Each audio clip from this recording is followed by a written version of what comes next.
A very beautiful morning to you there. This lovely Saturday. What a way to start the weekend. I thought it was yesterday, we don't thank God it's Friday. But Saturday is more relaxing, and we're here to bring you amazing conversations making the rounds today. My name is Anita Patrick, and of course, as always, I have my co-anchor with me in the studio in Preston, Mutsir Kasim. Very beautiful. Good morning to you, Anita Patrick. Morning. It's great to be back right next to you here on the Global Morning. Amazing. How's your week been?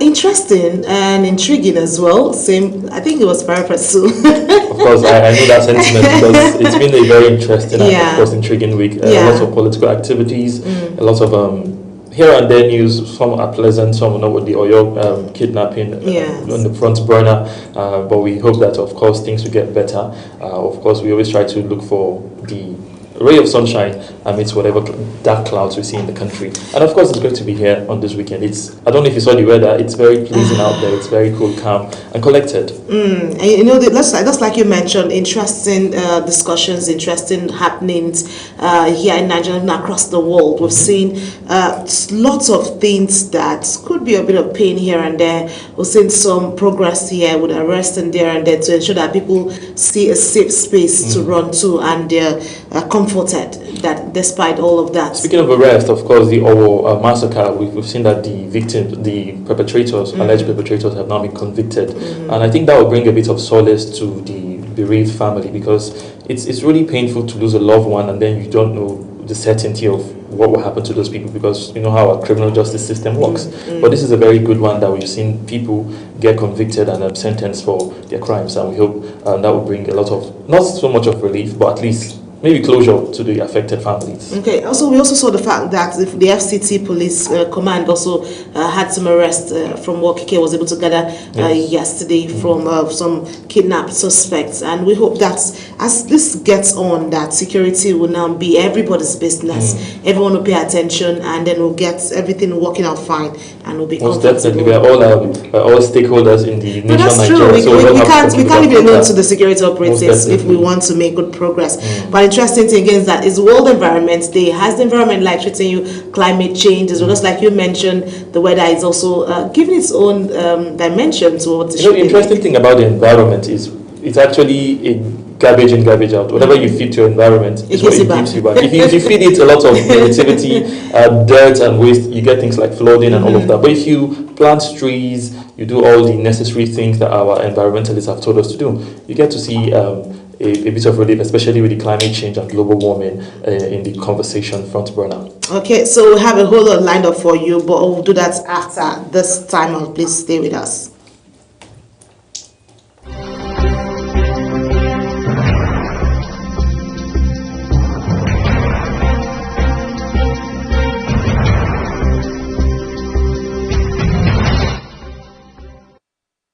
Wake up with Global Morning, your daily guide to what's happening and making the rounds. We delve into headlines, newspaper reviews, spot-on analysis, policies, current events, real talk, real issues that affect us all. From the latest trends to the debates, every topic, every angle, Global Morning is where it all starts.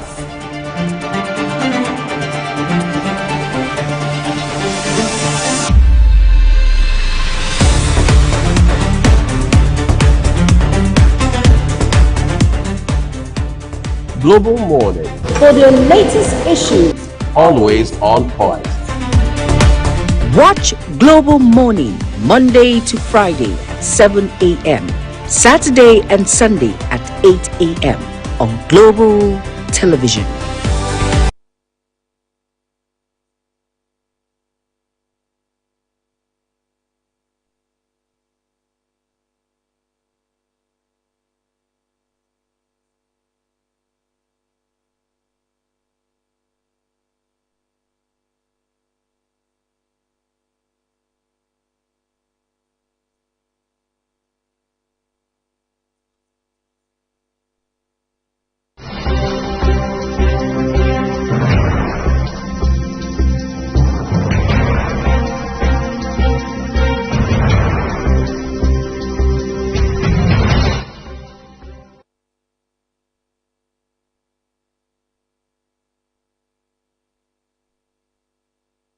It's good to have you join us back on the discussion segment and also tell you what we have lined up for you. We'll start quickly with our dailies because that's what leads a conversation on the breakfast program. And of course, we have a whole lot of stories lined up making the front page cover of the dailies. And we have the likes of the Nation newspaper, the Sun newspaper, Daily Independent newspaper, the Punch newspaper, and of course we'll bring you as they come lined up for the day. Let's quickly start our focus today and tell you what's happening with the Nation newspaper. The Nation newspaper leads with its own story and lead cover, and it comes with the, of course, build up to 2027 general election, and it says 2027 will have anxiety in parties as INEC voids late primaries. That's its page 4, and it also has the riders that comes with it. It says Commission insists timetable remains binding pending appeal. We also have where it says ADC reruns in Kaduna may dash with, or clash rather, with INEC deadline. We also have another that says ignore fake APC senatorial candidate list, party tells public. All of that is contained on page 4 of the Nation newspaper. And of course, we have other stories. Other stories making the round. If you look above the nameplate, you'd see by the left-hand corner a story that says Tinubu working to rescue Oyo kidnapped victims. And that is on Vice President Shettima speaking. He has a rider that says police reported death of schoolgirl fake, warns against misinformation. And that's the Vice President there speaking. And of course, we have other stories making the rounds. Okay, we also have where it says 9 fintech, that's on the right hand corner above the mass plate there. It says 9 fintechs enter 3 trillion naira market as FCCPC deregulates airtime credit lending. And we have a writer that says presidential order backs domestic firms to curb forex outflow, and that story is on page 6 of the Nation newspaper. Let's take you below the big story, and just below you see a story that says chess champion Tunde Onakoya speaking. He said poverty robbed me of chance to become doctor. Details of the story you find on page 23 of the Nation's newspaper. Okay, so beside that story we have on the right hand corner there, it says how suspect hired driver for marriage killed him, stole his vehicle in reverse. That's really not a pleasant story. It's not a pleasant and that story is on page 2 on the human angle side of it. Well, let's move to a much more pleasant story below that story. It says Lagos police crush kidnap syndicate operating from hotel. Details you find on page 2 of the Nation's newspaper. And just at the bottom plate there, you have the story still talking around security matters. It says 5 soldiers killed as troops repel terrorist attack in Borno State. Well, that's it on the Nation newspaper for this Saturday. Try and get a copy and get the details of what the stories are saying. Of course, let's move to the next paper for review, which is going to be the Punch newspaper. Yes, certainly. And the Punch newspaper has the big story here saying Oyo abduction, Muslims reject terrorist demand for Sharia law. And he has riders. One of them says, you don't represent us. Group tells abductors. Schools short in 33 local government areas. How FG deal with insurgent demands. Analysts speaking. All of the stories you find on page 4 of the Punch newspaper. Well, we're looking up to that. We also saw the earlier story just above the mass there. That was across the Nation newspaper talking about the 2027. But let's take this from a different perspective. It says, with the INEC chairman's picture there, it says 2027 parties rule out poll postponement over rising insecurity, and that story is on the front page cover on page 8. It continues for details. Of course, a bit of entertainment here. It says Ojude Oba 2026 inside the colorful festival, captivating celebrities and socialites. A bit of entertainment. You find that story on page 6 and 7 of the Punch newspaper. So let's tell you the story just below the story on the Oyo adoption, where you see it says EFCC accused my son of fraud, killed him while on bail, grieving mother speaking there. And that story is on page 28 of the Saturday Punch newspaper. And of course, moving to other stories, there's one here that says, fighting for dignity, daily struggle of physically challenged entrepreneurs. That's one, of course, that we see something to commend. Okay, so we see another story there beside that. It says, Senate to fast-track state police amid terror attacks. And that story is on page 19 of the Punch papers for today. And just below that, beside that story there, it says, Justice can't restore my legs I lost to terrorists or war attack survival. And speaking that story is on page 8, just like Mukhtar was saying earlier about yes, of course. how they feel about the whole thing. Of course, the justice cannot restore her legs, but at least you know the people who have done this to you have also gotten a bit of a punishment, if anything, for a consolation. And away from that story, the story at the bottom says Boko Haram overruns Borno military base, beheads soldiers, vigilantes. A very unpleasant story, and details you find on page 5 of the Punch newspaper. And that's it on that particular paper. Let's quickly take you to Saturday Independent newspaper, and it leads with a story. It talks about Abuja hotels, secret locations where presidential ambitions are negotiated before convention day. Okay, that story is on page 8. I'm sure you want to pick up and find out what the story is talking about and what the details is there. And also we have other stories making around. Let's go above the nameplate where the story talks about security matters as well. Where it says, I participated in killing only 4 people, says arrested cult leader. Story on page 30. And that's on the right hand corner. Let's go to the left hand corner as well. Of course, the left hand corner, the story here says, controversy trails killing of 16-year-old GSS 3 graduate Seswok by EFCC operatives in Benue. Details you find on page 13 of the Saturday Independent newspaper. Okay, so let's come down to other stories there where we have, it says 28 months after late Herbert Wingay, NDIC MD orders top access hold costs unclaimed dividend list. Story on page 3. That story is there for you to find out. And just beside that, so also have why MFM suspended vigils nationwide. Church and main story on page 4. Of course, we know one of the reasons is security issues, so that we see that people are safe and sound, and that's accountability speaking there. Most definitely, and proactive leadership, if you like. Yes, instead of being reactive. Most definitely. Away from that story, other stories here is Tinubu making efforts to secure release of kidnapped Oyo children, teachers, and that's a Shatima speaking. Details on page 4. And then away from that story, by the right hand corner, you see a story that says, I just know when it's time to change. Adekunle Gold on reinvention, growth, and details you find on page 9. And then just below that story, still talking about insecurity, Bode George faults Pastor Adeboye's ultimatum to service chiefs. Story on page 6 of the Daily Independent newspaper for Saturday. And of course, the last story we think is at the bottom. It says FCT police begin enforcement of tinted glass ban, impounds 30 vehicles, and details you find on page 7 of the Saturday Independent. Okay, well, that's a whole lot of making rounds on that page, so pick up the copy and get the details and find out all of the stories and how you can be informed and stay alert as well. Most definitely. And so let's turn our focus to the Saturday Tribune newspaper. Saturday Tribune newspaper leads with its own story, and it talks about safety as well.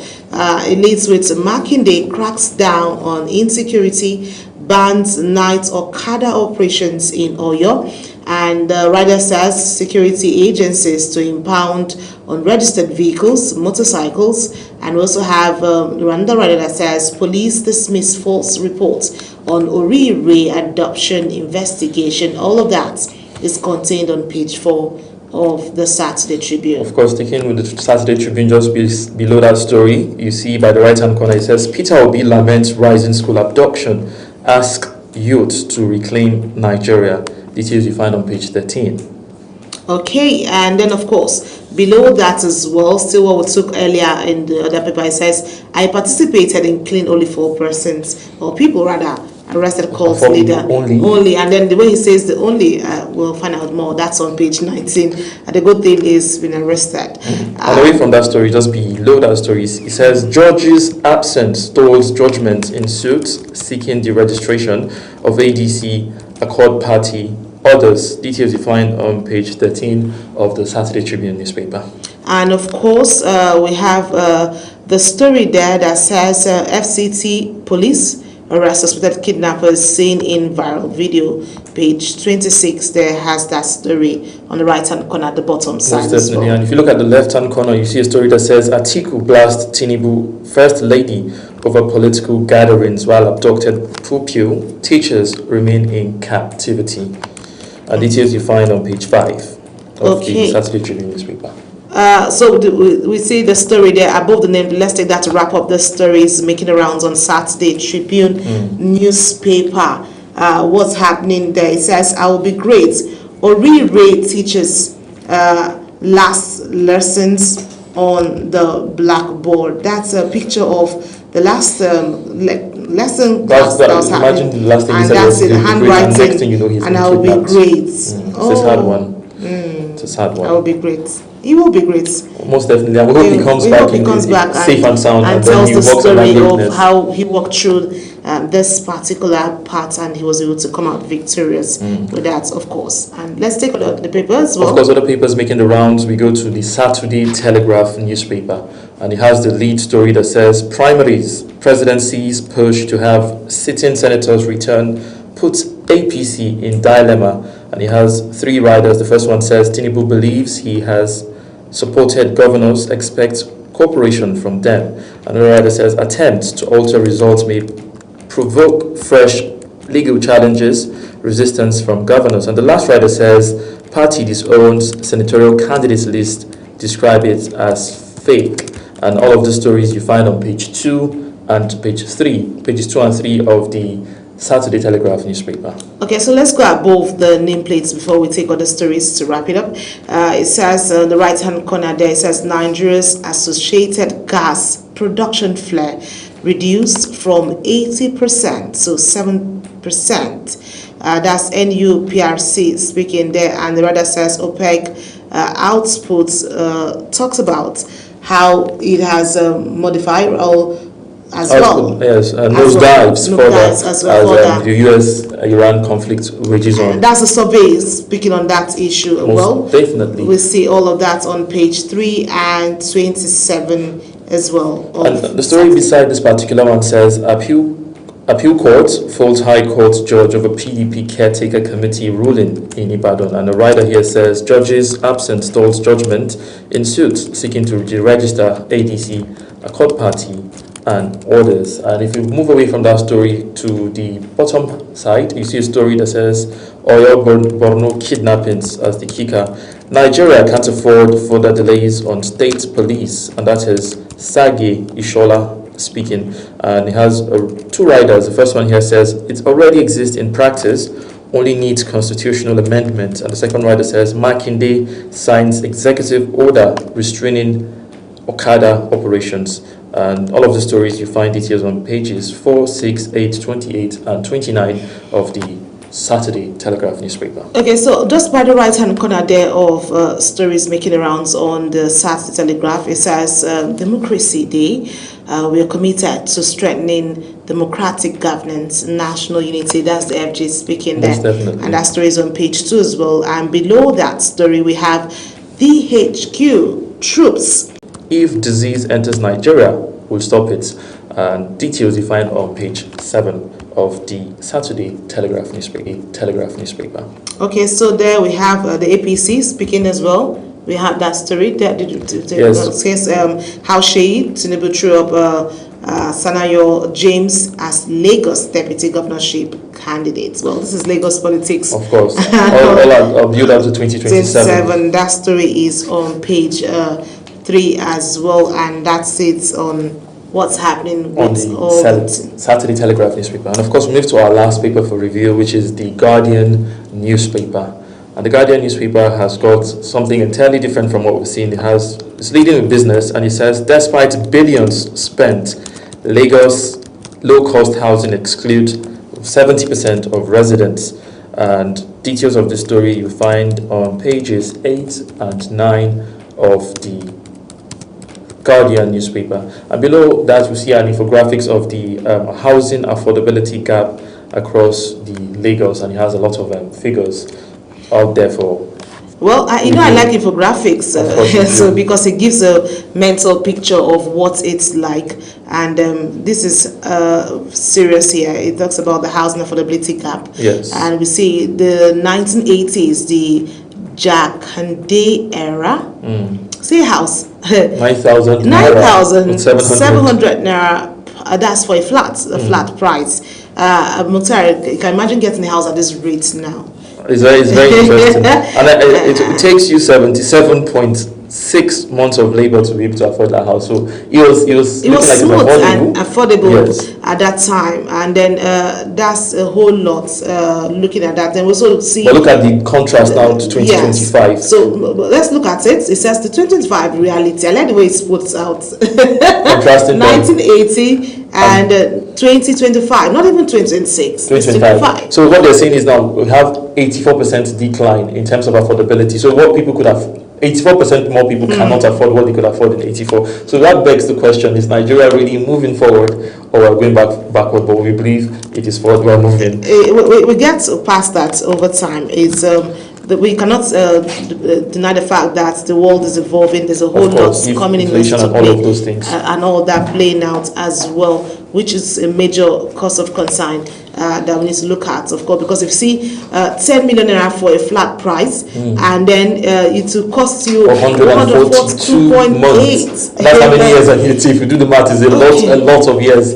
to be able to afford this house. That's if you want to get a house that is to your taste and you're comfortable. Well, that is what it will cost you. Well, that reality is a sad one, but we hope it improves. That's just our own wishes and prayers as Nigerians. Well, pick up a copy, digest this, and find out how this works out fine. Well, that's it on that particular infographics. Let's go to the stories making the rounds. Of course, other stories making the rounds. Above the nameplate you see by the right-hand corner, it says, "Why I prefer Tinubu to other political leaders, Wike speaking," and details you find on page 10. And next to that story in the middle, it says 2027, Team Tinubu and the dangers of assumption.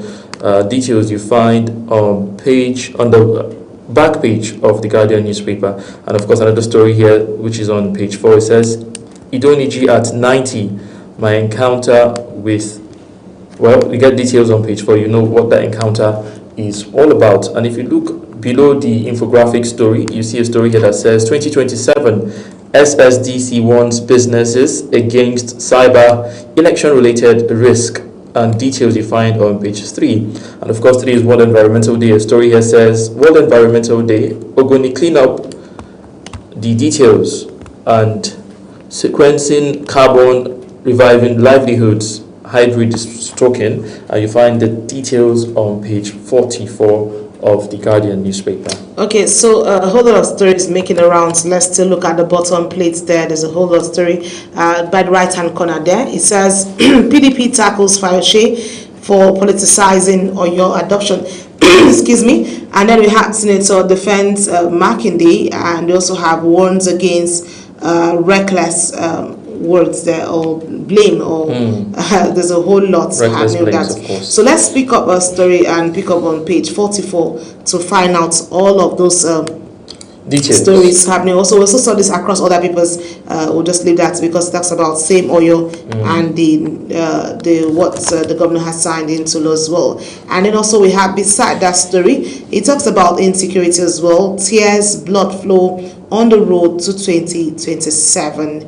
And there's a whole lot of one of the riders here says terrorists kill 5 soldiers, 3 civilian JTF members in Borno, and the second rider says abducts pastor's 9-year-old son, destroys homes in Ondo State. Not a pleasant one, and you find details on page 2 of the Guardian newspaper. And incidentally, that's about the size of the newspaper review. And There's a whole lot. That's it. That's what we have on all the front page covers of the dailies. There you've seen a lot of stories from housing to health to security matters and a whole lot lined up. And also we talked about the World Environment Day. You've seen that also across papers and the build up to 2027, what's happening and what the government is also looking at. And all parties are also looking forward to seeing a smooth run to 2027 general election. Most but definitely. that's it, Mutara, of course. And of course, Environmental Day is important, and of course, when we go to this break and return, we'll talk about something that also concerns the environment, but generally health in general. Because how many of us actually pay attention to our health? That's a conversation we're going to have, and it's going to be coming out on the other side of this break. All right, so stay with us as we bring you our discussion segments where we have a bit of, I will do that. Let's give you a bit of what's happening with our breakfast while we use that to get you to relax. Taste and texture. Taste and texture is what we bring you, and always start with this breakfast. It's so it keeps you on your toes. So stay tuned with us. Don't go anywhere.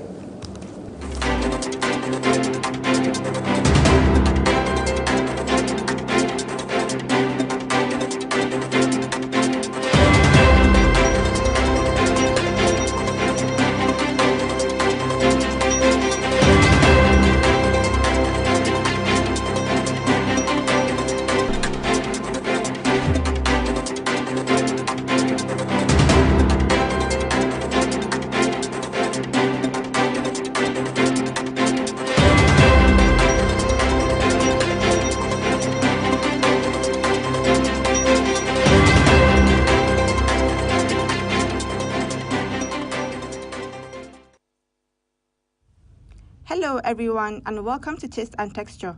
Today we're going to prepare a delicious Nigerian delicacy and we will be demonstrating it from scratch. Our delicacy on this episode is beans cake and pap. I am your creative chef, Saadatu Garba. Beans cake, popularly known as akara, and pap is one of the traditional breakfast options in a Nigerian household. Akara and pap is a hearty morning meal for most homes because of its light and filling nature. It is a delicacy made from beans, while pap is made from maize. I hope you enjoyed the recipe. Ingredients: beans, red bell peppers and scotch bonnets, onions, vegetable oil, salt and water. The ingredients for pap include pap, water, canned or powdered milk, and sugar. To prepare, wash and peel your beans. Add your beans, onions and peppers into the blender. Add a little water and blend till smooth. After blending, transfer into a bowl and use a mixer or a spatula to beat the mixture to make it fluffy. Add some onions to your oil to make it flavorful. Fry your akara in batches until golden brown and transfer to strain the excess oil. To make your pap, put the raw pap into a bowl. Add a little bit of cold water, then mix. Boil your water and quickly add into the mixture while turning to avoid lumps. Add your milk and sugar and your pap is ready. That's it on today's episode of Taste and Texture, and I hope you will try this recipe on your own. I'll see you again on the next creative recipe. This is Saadatu Garba saying take care of yourself.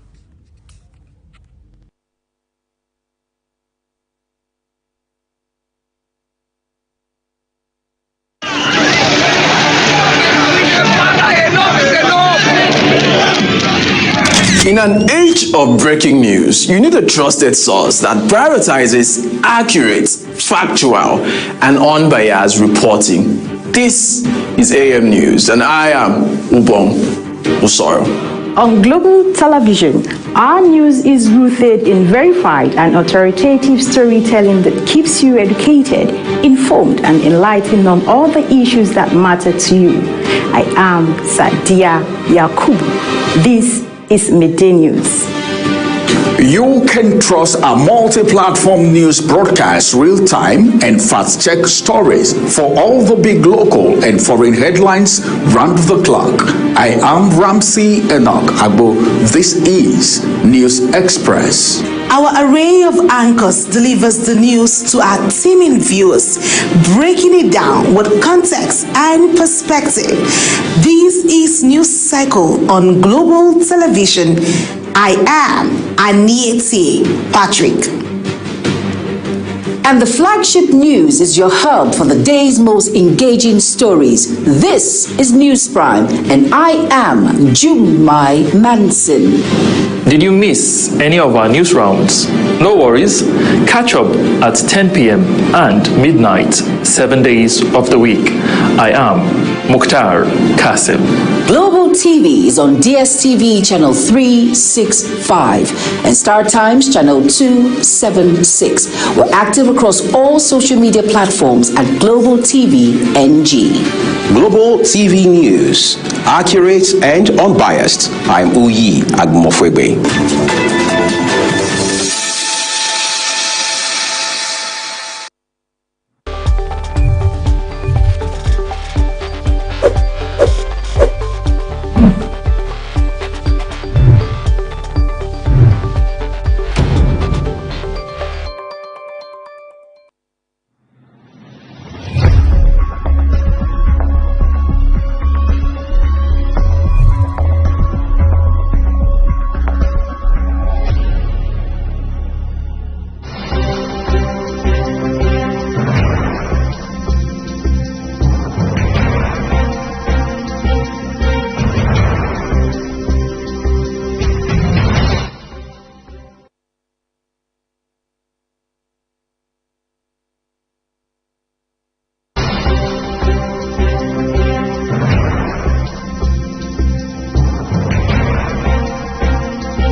Well, amazing there. You saw Taste and Texture. I hope you like that meal. And it's time for us to have this conversation we told you, which is very, very essential to our well-being as humans and the build-up to our staying alive. And being well. And being well, of course. Mukhtar is here with me, and we have a very, very important conversation we want to build around, and that talks about the silent health crisis. There's a whole lot that we don't pay attention to, but it's time we really pay attention to, because on the daily we see challenges, we see a lot of people getting to join the great beyond. That's the one I want to unexpectedly. Unexpectedly. Because some of them have some underlying health issues and they don't even know, and then all of a sudden slumber. And becomes a problem. And then you see loved ones crying out and feeling so sad. But I think it's high time we pay attention to all of that and have that sorted out. But let's quickly give you this guide. That it's good to have you just on the segments where we'll be looking at the chronic diseases as well. Mukhtar, on the lead on that. Of course, chronic diseases we know are becoming increasingly serious public health concerns around the world, and of course here in Nigeria we've seen conditions like hypertension, diabetes, heart attack, stroke, and kidney disease. They're all affecting our families and millions of people, of course, silently dealing with this. And most times you don't even see warning signs. Only complications arise over time. Well, this is one of the cases we have, because as many of these illnesses are linked to lifestyle factors, poor health-seeking behavior, delayed diagnosis, and inadequate awareness. The good news is, however, is that experts say many chronic diseases can be prevented or better managed through early detection. Earlier, we also have the healthier living and proper medical care being given to all of this put together as well. And of course, joining us this morning to break down this conversation is Dr. Saadatu Atta. She's a medical therapy expert with extensive experience in chronic disease management, medication optimization, and preventive healthcare. Dr. Atta, it's a pleasure to have you on the program. Thank you for having me. It's a pleasure. Okay, it's good. You look amazing. I like the combination. Thank you for joining us on the program. There's a whole lot. I like the fact that you said something behind on how you're able to manage your profession, how you're able to do the best of what you do with your expertise and all the knowledge gathered to see that we have lives saved put together. Let's look at basically on the basics and the health challenges and how that starts in Mukhtar. Let's look at the bigger picture, because when we talk about this health crisis, we see a lot of people are even getting more affected and they don't even know of all these things. So why are we having an increasing concern about these chronic diseases that we've identified? Okay, thank you, Mukhtar, for that, because that has also been a source of concern for us in practice, and it all boils down to lifestyle. Basically, because of urbanization, there is a gradual shift in the things we or our ancestors have been doing before. Gradually, we're neglecting. Now, take for instance, because of urbanization, you have long hours, you have to drive to work. That gives you stress. Then you also look at diet. Because you're rushing off to work, you do not have time to prepare healthy meals. What you have is you're picking your meals on the go. And because you're picking your meals on the go, most of those meals laden with sodium, laden with a lot of stuff that could also affect or impact on metabolic conditions. Then when you move from diet, then you will also see people don't get to move around now because of the ease of life. Now urbanization, technology has made a lot of things easy. People get to become sedentary. You don't find people moving around a lot as they used to. People have vehicles. Instead of moving around, you'll find somebody drives from one point to another. Instead of taking the staircase, the person prefers to take an elevator. And then instead of moving around, the person comes to the decks and then sits on the decks for almost 6, 7, 8 hours. So all these factors are part of the things that also affect and then impact on chronic diseases. Then, of course, we look at our environment. Because of massive urbanization, we are losing our green areas. There's a lot of industrialization and all of that. So those chemicals, all that interact with the environment and then our well-being, and then boils down to the chronic conditions. I like the fact that you gave us that breakdown, because I was coming to the office this when I saw people jogging around. I'm like, I need to find a way in between all of this to find that balance, and do maybe a little indoor yoga and all of that. So is out the stress and it gets us that healthy lifestyle you mentioned. But let's look at the fact that what are the most common chronic diseases we mentioned in our introductory parts. We have most of these things currently affecting human lives, and it's easy to point out to Nigerians with some basics like the hypertension and all that. But from your perspective and working with people, what are these common chronic diseases that you see people pick up with a lifestyle that is deteriorating because you can't get to have a hands-on basic lifestyle that should give you that healthy life? Okay, well, basically we must understand what chronic means, because when you have a feel or a grasp of that, then you can see what and what can fall in between. Now, when you say something is chronic, it's not happening immediately. It's something that builds gradually. Over time. Yes, over time. So when you look at most of these conditions, stuff like hypertension, a condition like hypertension doesn't just happen boom. It's something that builds gradually.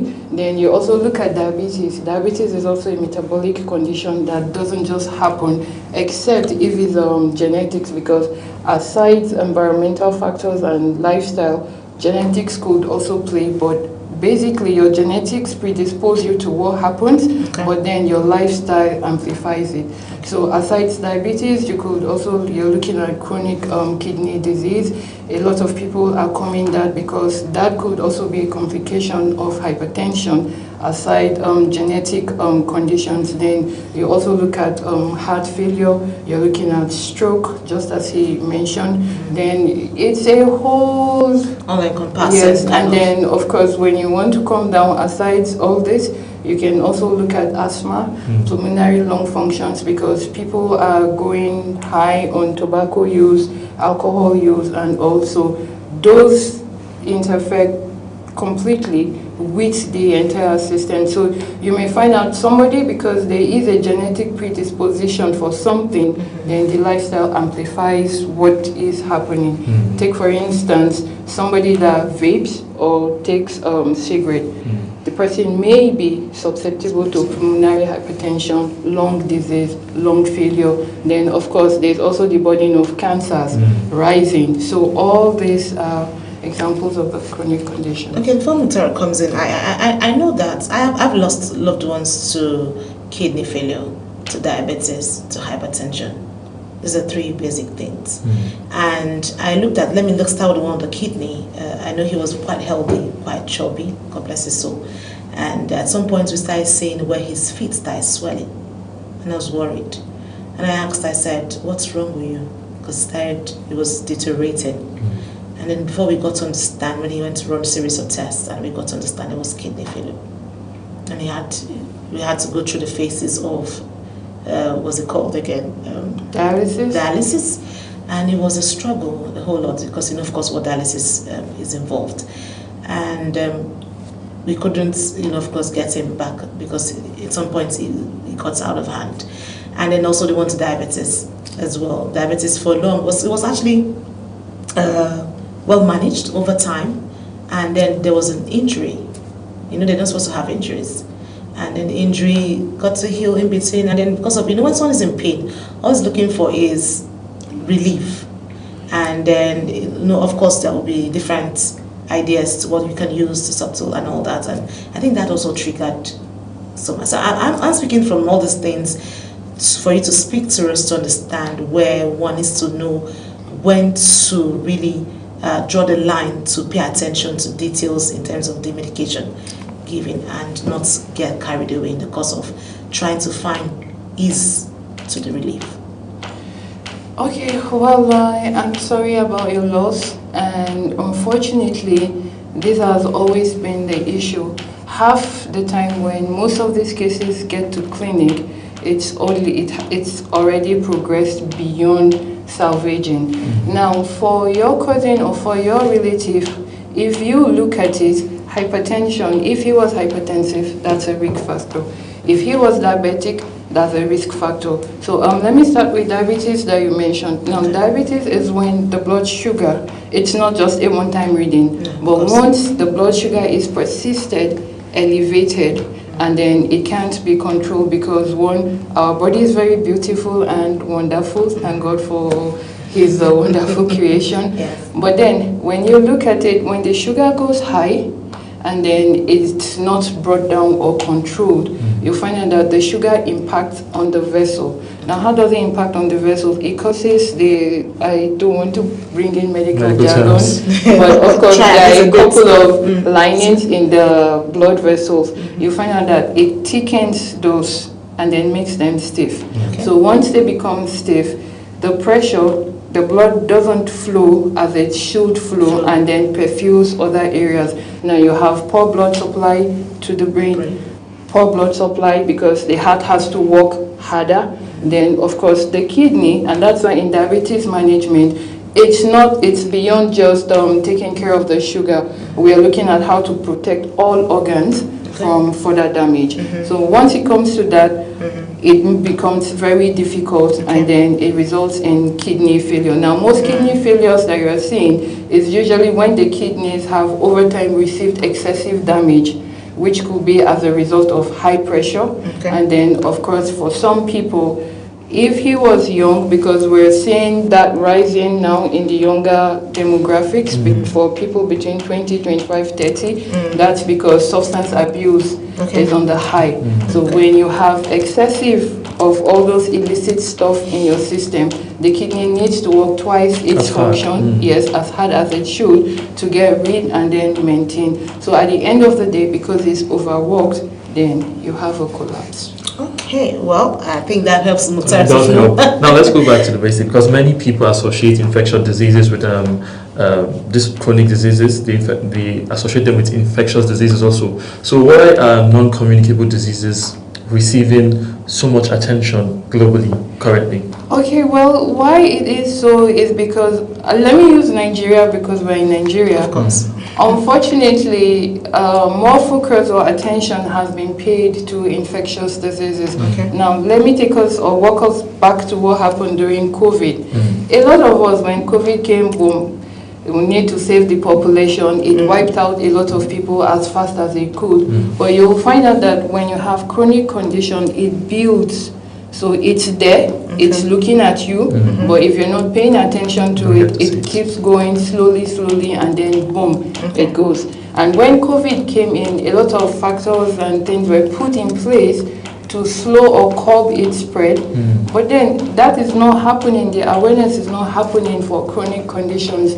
World over now, again, because of lifestyle, especially obesity, is on the rise. You look at children, school children no longer get to play outside. They are seated inside, always on a device or on computer games or with their books. So all those inactivity culminates. And before you know, the population demographics currently puts it that we have people more from 15 to at least 60 or 55, and if half of that population now is coming down with chronic conditions, then of course it calls for concern. That's quite It's a whole lot, and it's really a concern that we need to pay attention to, just like you mentioned, if we want to get past all of this. But would you say awareness among Nigerians is improving, or do you think many people still underestimate the challenges of this chronic illnesses? Because some people seem to downplay when they, for instance, just like you mentioned, when one vibes or takes the cigarette, sees it as the happiness hormone, which makes him cool. I'm looking for the that makes him feel relaxed and feel that it's enjoyment. Even though we see it's smokers are liable to die young, but people still want to live, and that also affects their health. Do you think there's enough awareness to help people understand the dangers? Okay, well, a lot of awareness is currently going on, but I don't think, from what I see, and it's subjective, I don't think the awareness is sufficient. And then why that stalls is because a lot of Nigerians are afraid to be judged. Okay. Now, you find out somebody is having headaches, maybe he's struggling with a condition. Yes. He prefers to keep mute because he thinks it's a failure on his own part. And because of the silence culture that we have, you find out that people don't sought help as fast or as quickly as they should. Now imagine a man, the head of the family, he needs to appear strong for his family, he needs to be there for his wife, be there for his children, and then in him, yes, he's dealing with his crisis, but he still needs to keep going because, if he breaks down now, the society judges him and says, okay, he's a weak man, and because of that, he quietly just says, okay, I will attend to this, I will attend to it, and then at the end of the day, it doesn't get the attention. That's really a cause of concern, because I was speaking to people about the sense where we need to allow men have the vulnerability part and be able to cry. It's not a crime to cry because you're human, and there's always the mindset that you're a man. But when it comes to the health challenges, I think it's time we allow the men breathe, allow them to show their humanity as humans, and then be able to be tended to by giving them the proper. But let's look at measures and how to overcome all of this. Of course, I know earlier you talked about lifestyle. Even though you already told us how the issues, so how can we have a better lifestyle that would see these chronic diseases stay away from us? Is there a particular routine or tips, basically, that we could use to see any change in the condition? Okay, yeah, there are a lot of lifestyle modifications, because in chronic care management, there are some that are not modifiable, some factors are not modifiable, but then some are. Now, in the lifestyle adjustments, if you look at it, a lot of Nigerians are not hydrated as they should. That's true. Now, minimum consumption for water is at least 2.4 liters to 3 liters, but you don't find people taking that. Somebody wakes up in the morning because he's stressed from the previous night. The first thing he's taking is a cup of coffee because he needs to stay alert and then he needs to move. Then secondly, when you take out the issue of hydration, the next thing, which is the major factor, is diet. Now, imagine somebody wakes up in the morning, has bread and tea for breakfast. Then in the afternoon, the person has jollof rice, fried rice, or white rice and stew. Then in the evening, the person has eba. Thank you. I just got or pounded yam. Now, if you look at the flow of the diet, it's just basically carbohydrates. Okay, so I would like to take that thought, but let's do that after this time out. We have this conversation still going around chronic illnesses, but we'll keep the conversation going as our guest still with us in the studio. Please. With Global Morning, your daily guide to what's happening and making the rounds.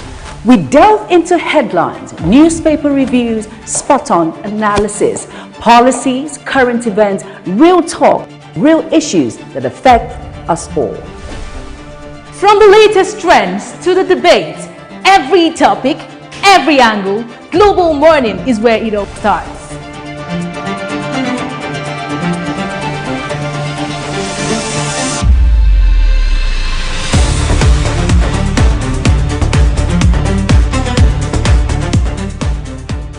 Global Morning, For the latest issues, always on point.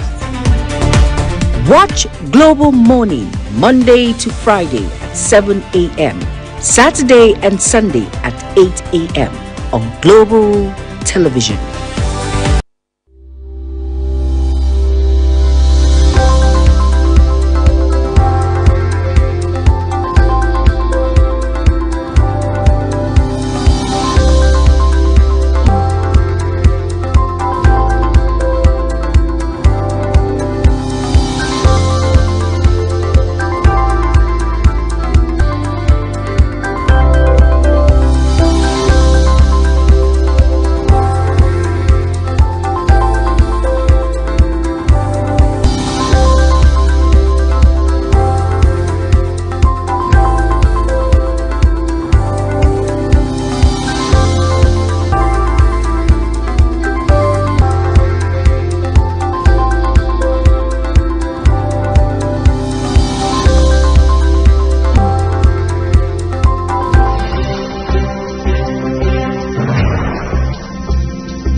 Well, we're still here, and of course, the conversation is still heating up, and we're getting to learn a whole lot of things that we need to understand about lifestyle. And of course, we still have our guest with us in the studio, in person, Dr. Saadatu Atta, who is doing justice to this conversation.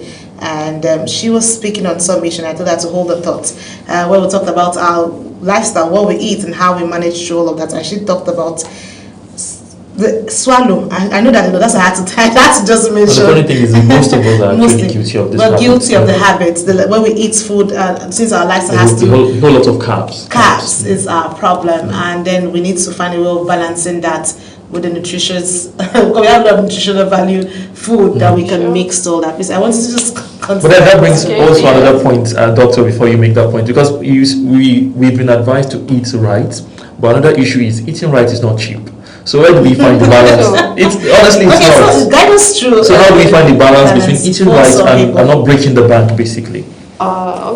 Basically, when you look at it, I think eating right, which is one of the major fears Nigerians have, but trust me, eating healthy and eating right is way cheaper. Now, if you look at it, 50% of your plate is supposed to be vegetables, then of course another 15 or 30% protein, then another 15 to 20% your carbohydrate. Now, if you look at it, we eat to reward the body, not actually eat to get nourished. Now, when people eat, let me just make this, I know it's going to be funny, but let me make this. Over time, growing up, people tell you that, okay, they put a piece of meat on your food, then they tell you, finish the food first. I think all African mothers that have that practice. Finish your food first, and then have the protein. And you look at the protein as the end goal, and that's why you see it gets people to eat, because there's this focus of I'm going to be rewarded. So when you know that your body is going to be rewarded with health benefits, the benefits could be longevity, and then of course strength, vigor, and all. You'll find out that it should be on your table. Now, eating healthy starts very easy. Now, how much is carrot compared to rice? Now, how much again are fruits, ugu, vegetables compared to pizza? So let's talk about, okay. I wanted to say, let's talk about the price of fruits, for instance, watermelon. Aside buying, if you want to have it in the house for you to have on a day, you have to get the ball of it. And how much is it now? Well, let's say it ranges from 2,000 to 4,000. So if you buy a ball, for instance, I want to do the math. You buy the ball and then you have to eat that with the family. So that 2,000 goes for probably for dinner. and that's after the close of work, and you're having to sit on that table. And then pizza could be whatever, let's say plus 14,000, 7.5 thereabouts, and that goes at the table for one time.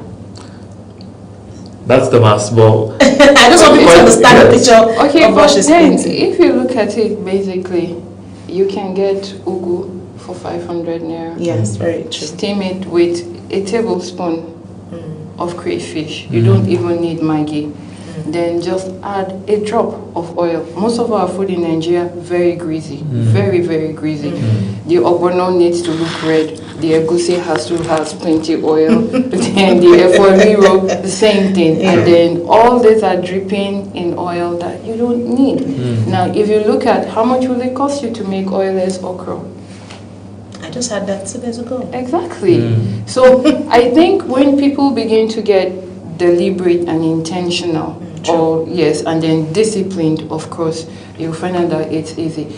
Go back to looking to our parents or forefathers, because they didn't have light or generator.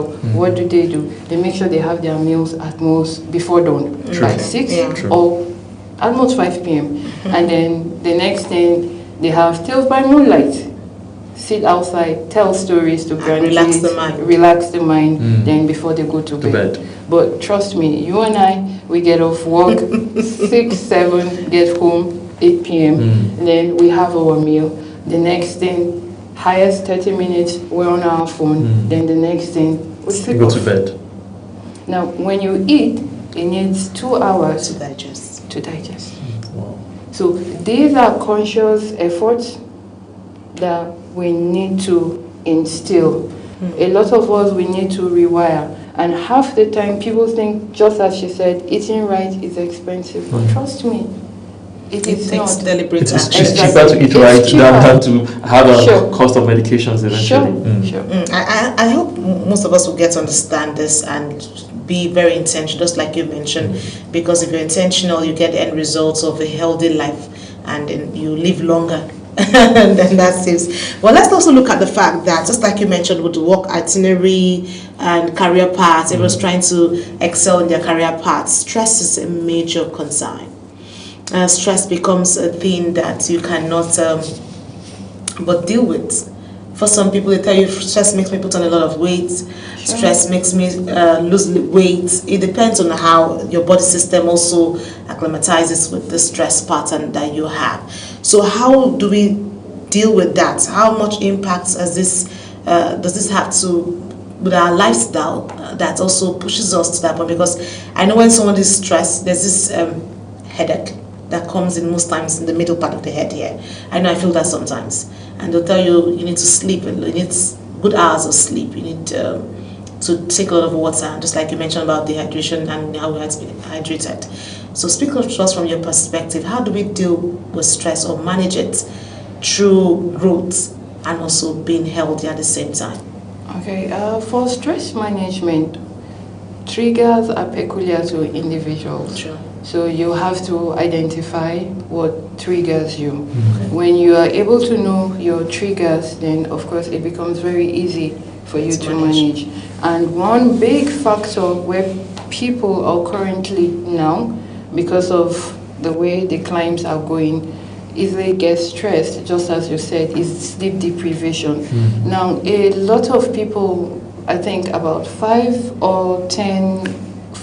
to 6 Nigerians out of 10 are sleep deprived, because you're supposed to have at least about a minimum of 7 hours of sleep. Yes. But half the time, most people don't Your get brain is them. working. At least we in Abuja get to enjoy that. That's Those true. in Lagos, I don't know how they cope. How they Traffic cope and all of that. Exactly. So when you sleep, it's the body's form of healing and restoring. So it renews your cell, and then it renews the mind, renews the body. So when you skip that sleep, because sleep also comes in cycles.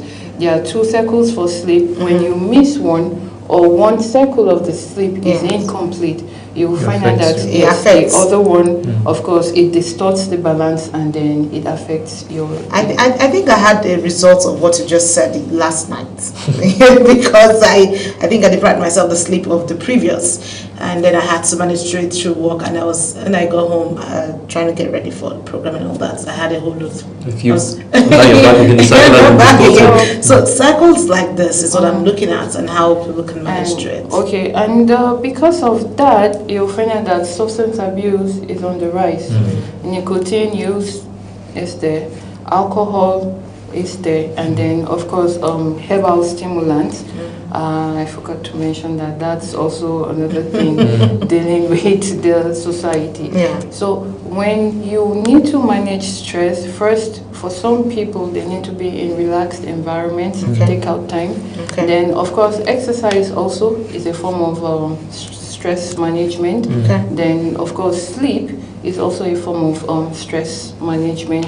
And then social time also with family, which we also seem not to have, because for example, if you've got kids in the morning or when you are stressed, there's no time to rest at all. Exactly.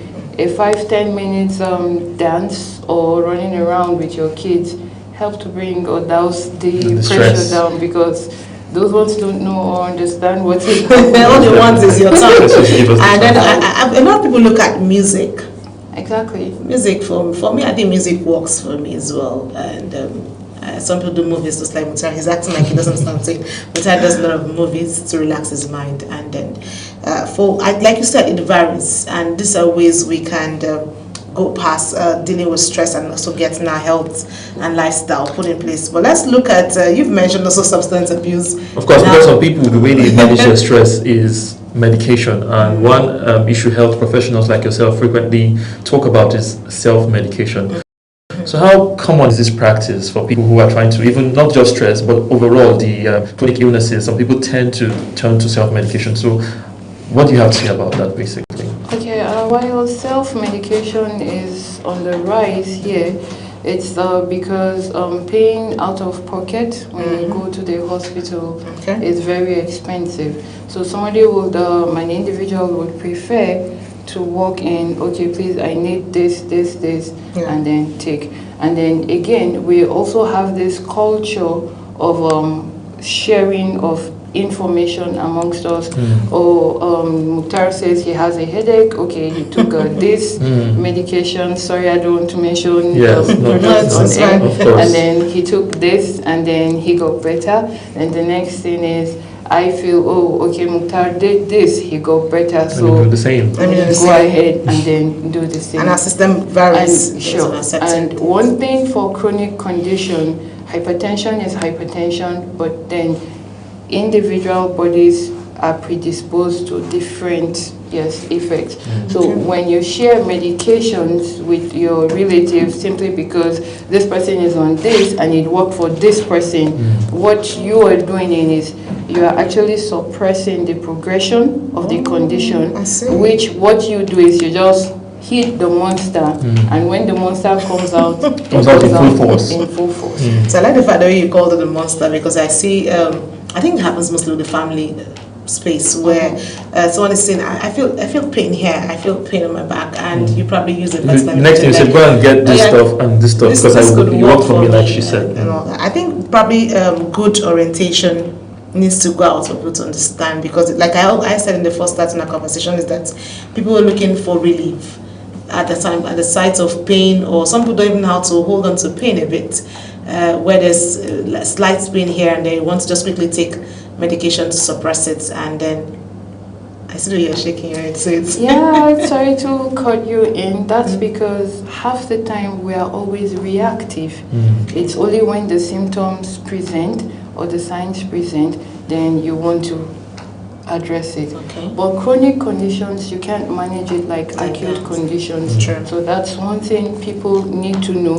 Once you have your numbers checked at least once in a year, you will find out that it's easy for you to catch it faster than when it's already coming in. So the body is programmed to give you signs or signals when something goes off. So the headache you're feeling may not just be high blood pressure, it could be sleep deprivation, it could be hunger, it could be so many things. But when you come to the hospital, it's now tailored and then narrowed down to say, okay, this is what happened and this is what you should do. So when we reduce addressing chronic conditions as acute conditions, yes, we'll find out that we'll get the quality of life that we need. Now, another thing is, you see, in terms of medication, we get prescriptions, we start to use them, and then we feel better. And then some of us do not eventually conclude the dosage. We feel, I'm not having those headaches again, I'm okay, and then we stop. What is the dangers associated with such a Wow, there are lots of dangers. Let me just use something as simple as antibiotics. Now, unfortunately, people think for every cough or cold symptom they have, it should be accompanied with antibiotic. Well, I'm using that because that's everyday thing that people do. You go to a pharmacy, somebody is treating malaria, the next thing is, I need to have an antibiotic because I have typhoid. Now, when you tell the person, do you really have typhoid? The person says, yes, I do. And it's not sure without testing. Insist without testing. Now, what you are silently doing, you're developing or building resistance in the community, such that very mild, let me use that word now, antibiotics that should have taken care of an infection, because over time you have abused it, you develop resistance, and then you look at it in practice now, people are becoming resistant because when you go, you do a culture, and then the next thing, some antibiotics they're not supposed to use, they'll have to bring it in to use, and then the antimicrobial resistance is already setting in. And gradually, when that happens, it's something that we do not want on our plate. Now, when you also bring it down to chronic conditions like high blood pressure, somebody is on a particular medication, he gets better, you say, oh, okay, the high blood pressure is gone. I want to correct this misnomer about chronic conditions. Chronic conditions can't be healed. They don't get cured. It's just managed? Yes, they can be managed. And that is why you'll find out somebody is hypertensive, goes off his medications, then 3 months, 6 months later, the person is back in the emergency unit. Okay. That's really a serious attention to be paid to, because I see the fact that on a daily people don't adhere to things. They just feel it works like this. Some people also say, I use this, it works for me.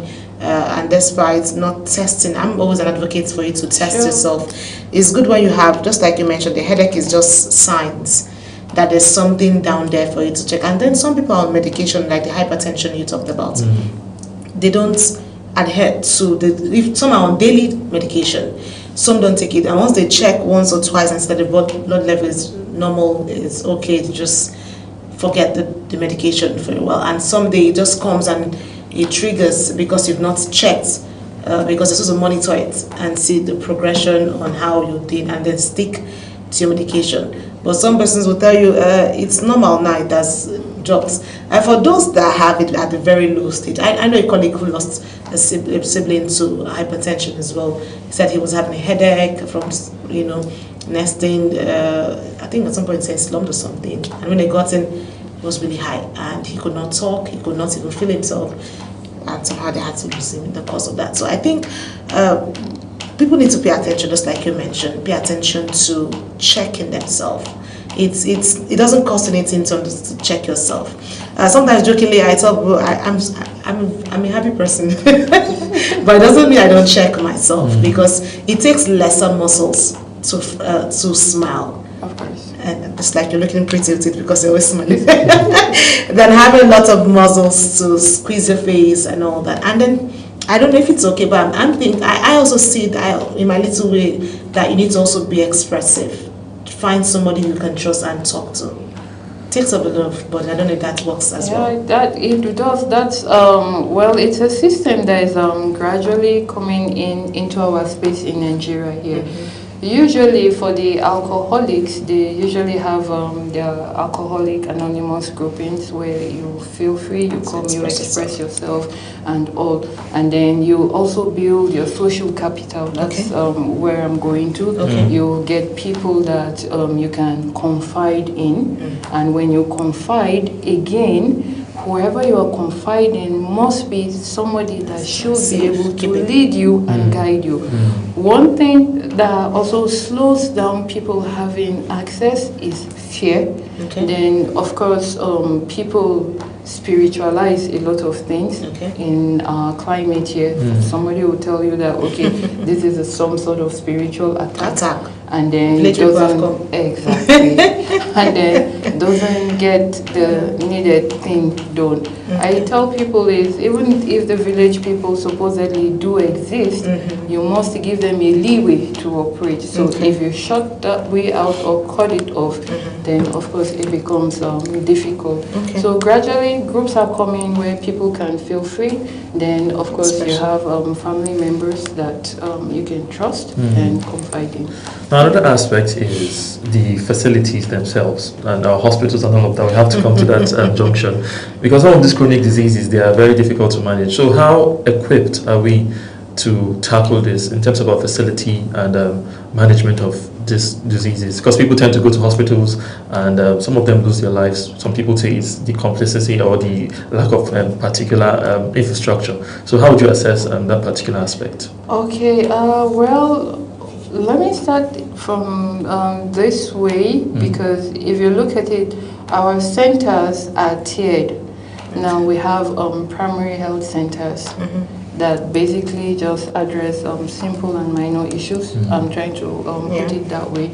Then aside the primary health centers, you also have the second tier hospitals where they take care of also some conditions. Then the last stage is the specialist hospital that also manage myriad conditions.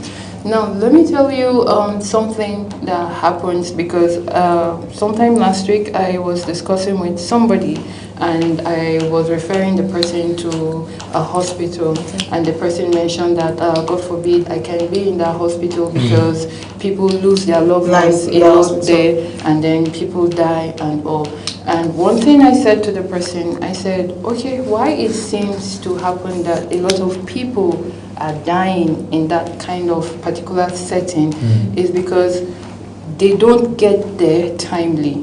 They only get there when it's worse. And trust me, as healthcare providers, we are not magicians. We do our best we can with what we have. And then currently, if you look at it, most of our institutions are gradually, getting all the facilities, the equipment, the hands. Trust me, a Nigerian healthcare provider will rate one of the best in the world. So it's not as if there's a shortage of manpower or facilities, but the thing is, people don't get in when they should have.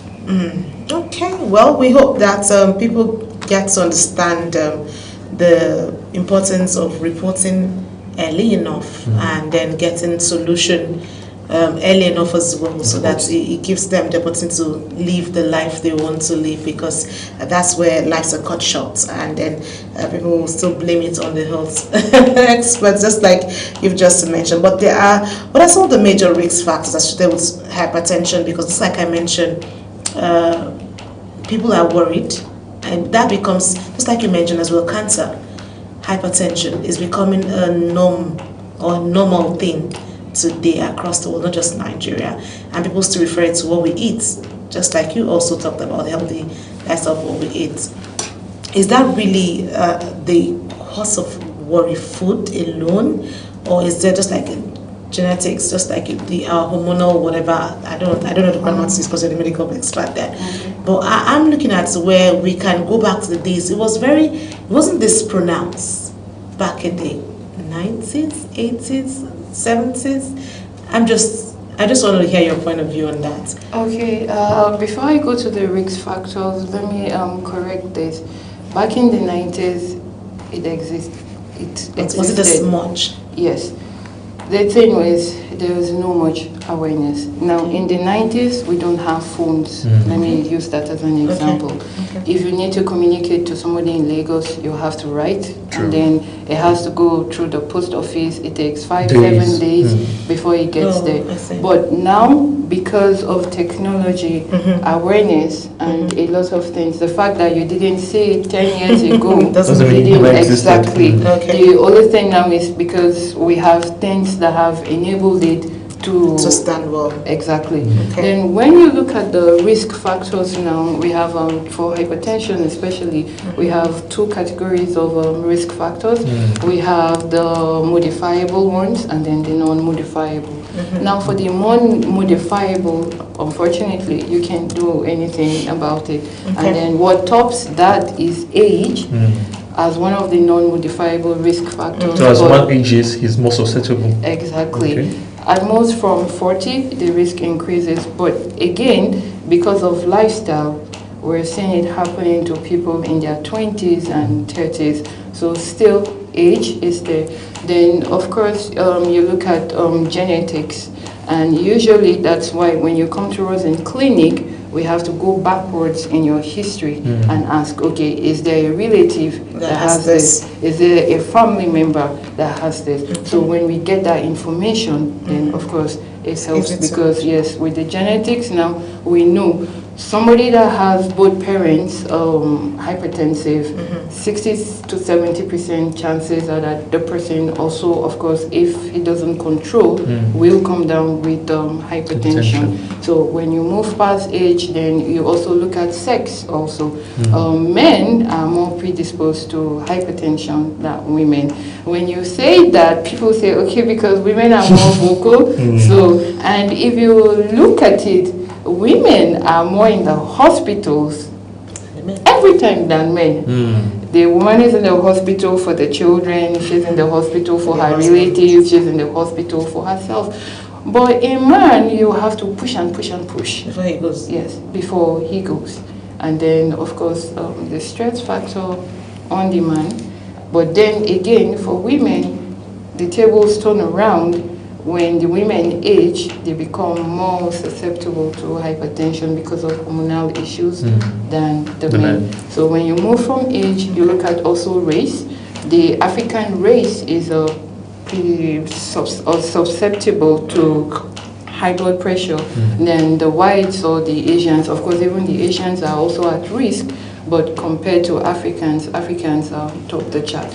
Then when you come to the non-modifiable factors now, then of course you look at lifestyle, tops it most, and underneath lifestyle, you're looking at sedentary lifestyle, you're looking at diet, then and all whatnot. Okay, I wanted to clear that, but you actually cleared it off my mind because when you said age, men being more prone to the hypertension, I was worried for the women because I know when women get into advanced age and also during the childbearing, hypertension seems to be more for women. And I've seen women that have had to have children and some still get back to having hypertension as a concern in the course of childbirth. I don't know if it's the hormonal thing.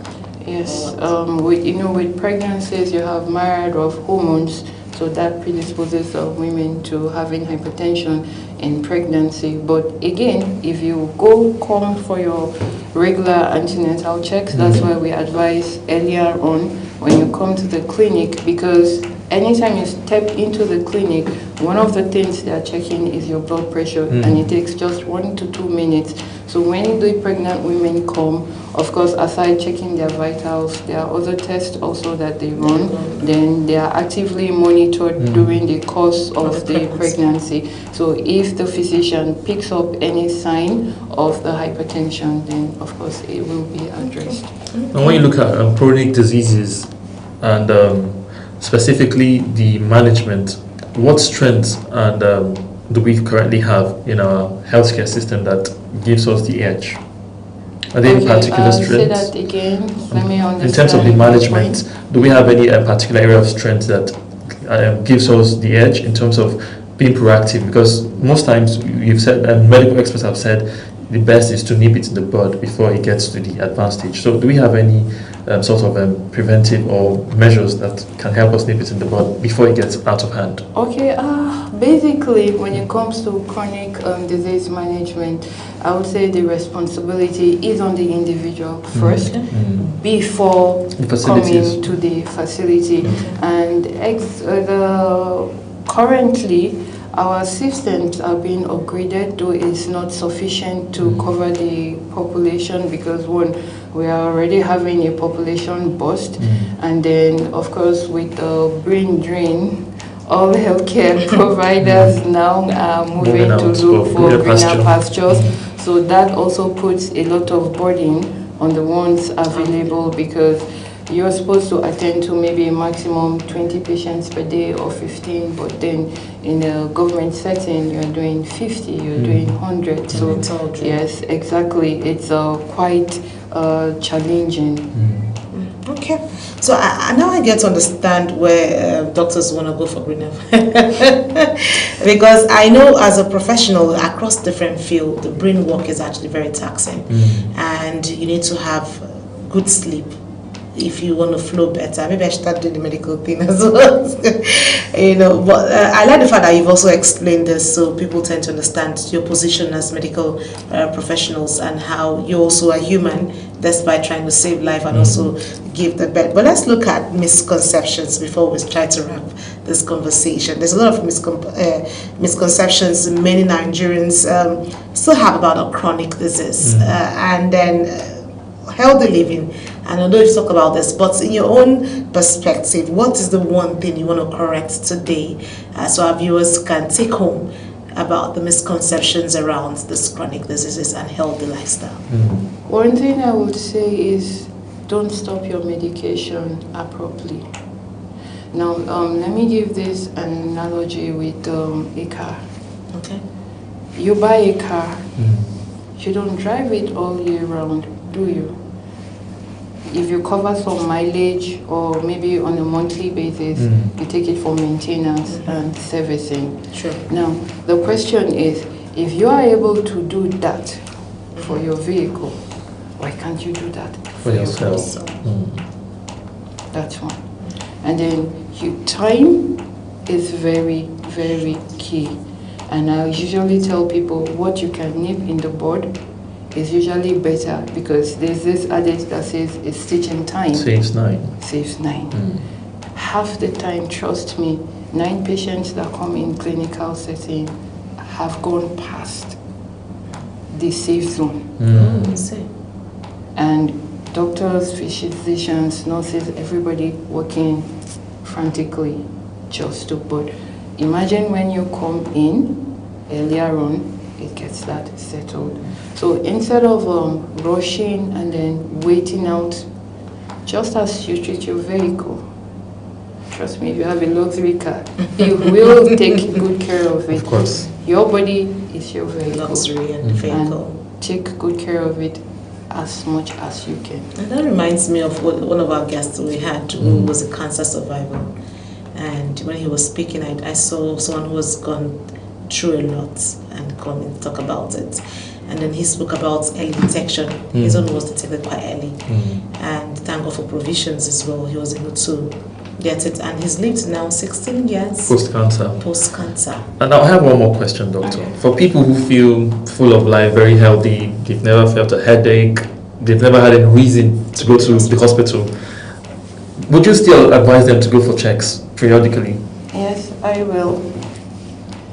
Now, usually gold or standard procedure, once you get to 40, trust me, I don't know why this car analogy keeps coming to my head. It's good to speak about. If you buy a car, let's say in 2020, and then we're in 2026, you still have the car in 2026.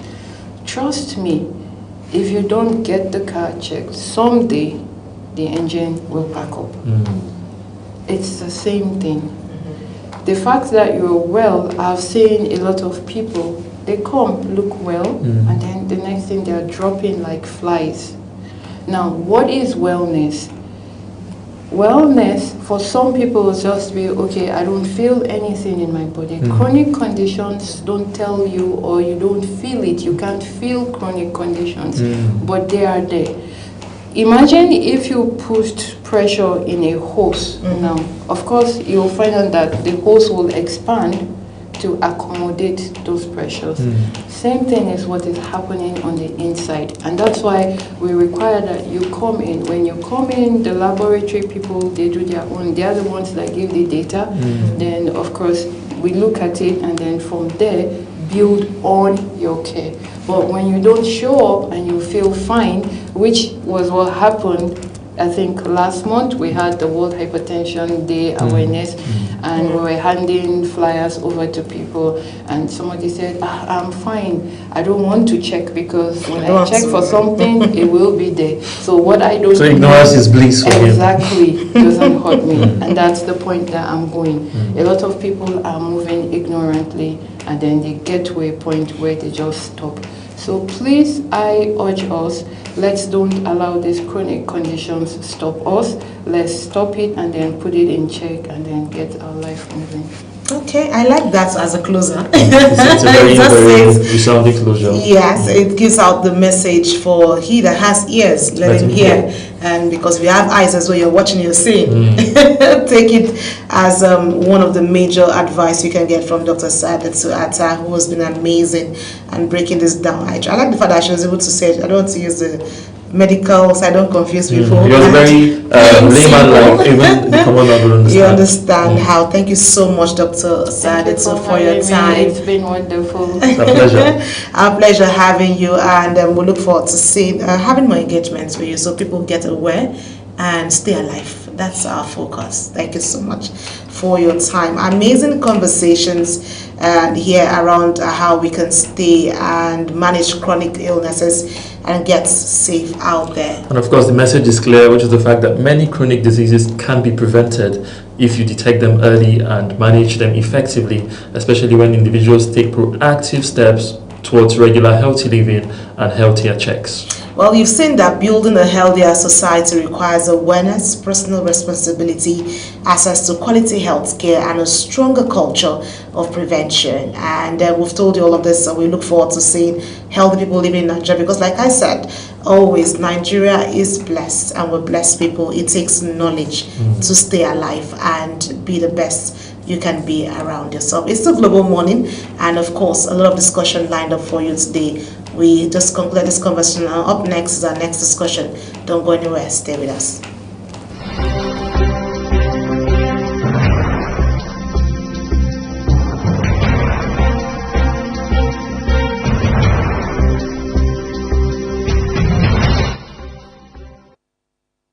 Wake up with Global Morning, your daily guide to what's happening and making the rounds. We delve into headlines, newspaper reviews, spot-on analysis, policies, current events, real talk, real issues that affect us all. From the latest trends to the debate, every topic, every angle, Global Morning is where it all starts.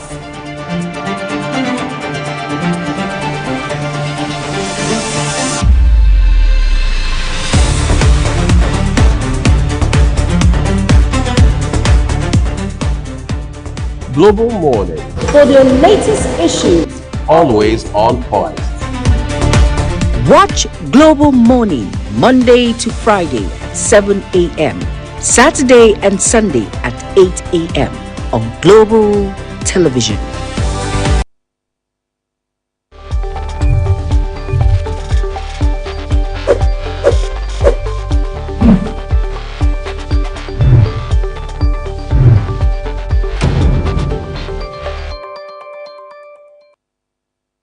At Witchtech Cables, we don't just make cables, we deliver excellence. Our products are built with advanced technology, trusted for their unmatched quality and durability. With a wide range of cables, swift delivery, and continuous innovation, we stay ahead of the market demand. We are proudly Nigerian, fully indigenous, yet world-class. Backed by a professional team, strong technical support, and a deep commitment to customer satisfaction. Witchtech Cables is more than a brand, it's a promise. Witchtech Cables, quality cables better than the best.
age of breaking news, you need a trusted source that prioritizes accurate, factual, and unbiased reporting. This is AM News, and I am Ubong Usoro. On global television, our news is rooted in verified and authoritative storytelling that keeps you educated, informed, and enlightened on all the issues that matter to you. I am Sadia Yakubu. This is Midday News. You can trust a multi-platform news broadcast real-time and fast-check stories for all the big local and foreign headlines round the clock. I am Ramsey Enoch Agbo. This is News Express. Our array of anchors delivers the news to our teeming viewers, breaking it down with context and perspective.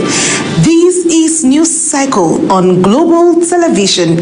I am Anieti Patrick. And the flagship news is your hub for the day's most engaging stories. This is News Prime, and I am Jumai Manson. Did you miss any of our news rounds? No worries. Catch up at 10 p.m. and midnight, 7 days of the week. I am Mukhtar Kasim. Global TV is on DSTV channel 365 and Star Times channel 276. We're active across all social media platforms at Global TV NG. Global TV News, accurate and unbiased. I'm Uyi Agmofwebe.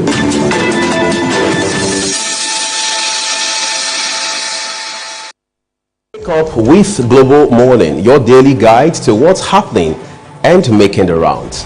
We delve into headlines, newspaper reviews, spot-on analysis, policies, current events, real talk, real issues that affect us all. From the latest trends to the debate, every topic, every angle, Global Morning is where it all starts.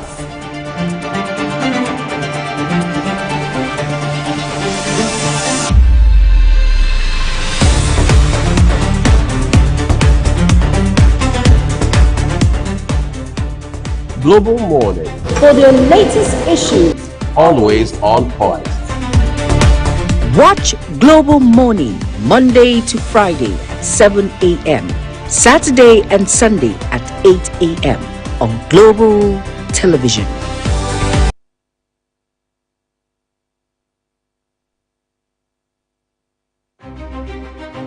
At Erojim Shoe Factory, excellence starts from the ground up. Located at number 1 Pound Road behind Nigeria Correctional Service, Aba, Abia State. We produce 1,500 high-quality shoes every single day. Paramilitary shoes, safety boots, desert boots, ankle shoes, back-to-school footwear. All crafted with state-of-the-art equipment and built for strength, comfort, and durability. For reliable footwear that stands the test of time, choose Erojim Shoes for better product, strong steps, smart style. For inquiries, call 091-264-53399 or 070-3009-3944 or 080-6573-8374 or call 081-3167-3668. Email info@erojim.com. Website www.erojimdesign.com. Erojim. Walk with confidence. Walk with pride.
It's good to have you join us back on Global Morning. Well, we'll go into our second discussion segment. And of course, we told you that it's World Environment Day. And this is the 2026 edition. And we'll be looking at what it entails to celebrate the day. And aside celebrating beyond the World Environment Day, let's look at the issues affecting our environment, especially with Nigeria. We're looking at confronting Nigeria's environmental realities and how that plays out for us and what we should be looking forward to in terms of the way forward and how this guides us through all of this. And Mukhtar, of course, is still with me here in the studio. Of course, like we said earlier in our introduction, Environment Day is one that is very important to commemorate because we don't have any other place but the earth. And the environment is what it is that we interact with on a daily basis. Yeah. And the interaction we have with the environment is very critical and important for our safety, for our health, and every other thing that we do. Man is his environment. You cannot separate us from this environment. So the way we treat it is how it treats us too. So it's a give and take kind of thing, if you want it. Garbage in, garbage out. Well, garbage in, garbage, that's what Mukhtar is saying. But let's tell you that this conversation goes beyond celebrating and also is talking about awareness campaigns to focus on the realities confronting millions of Nigerians every day.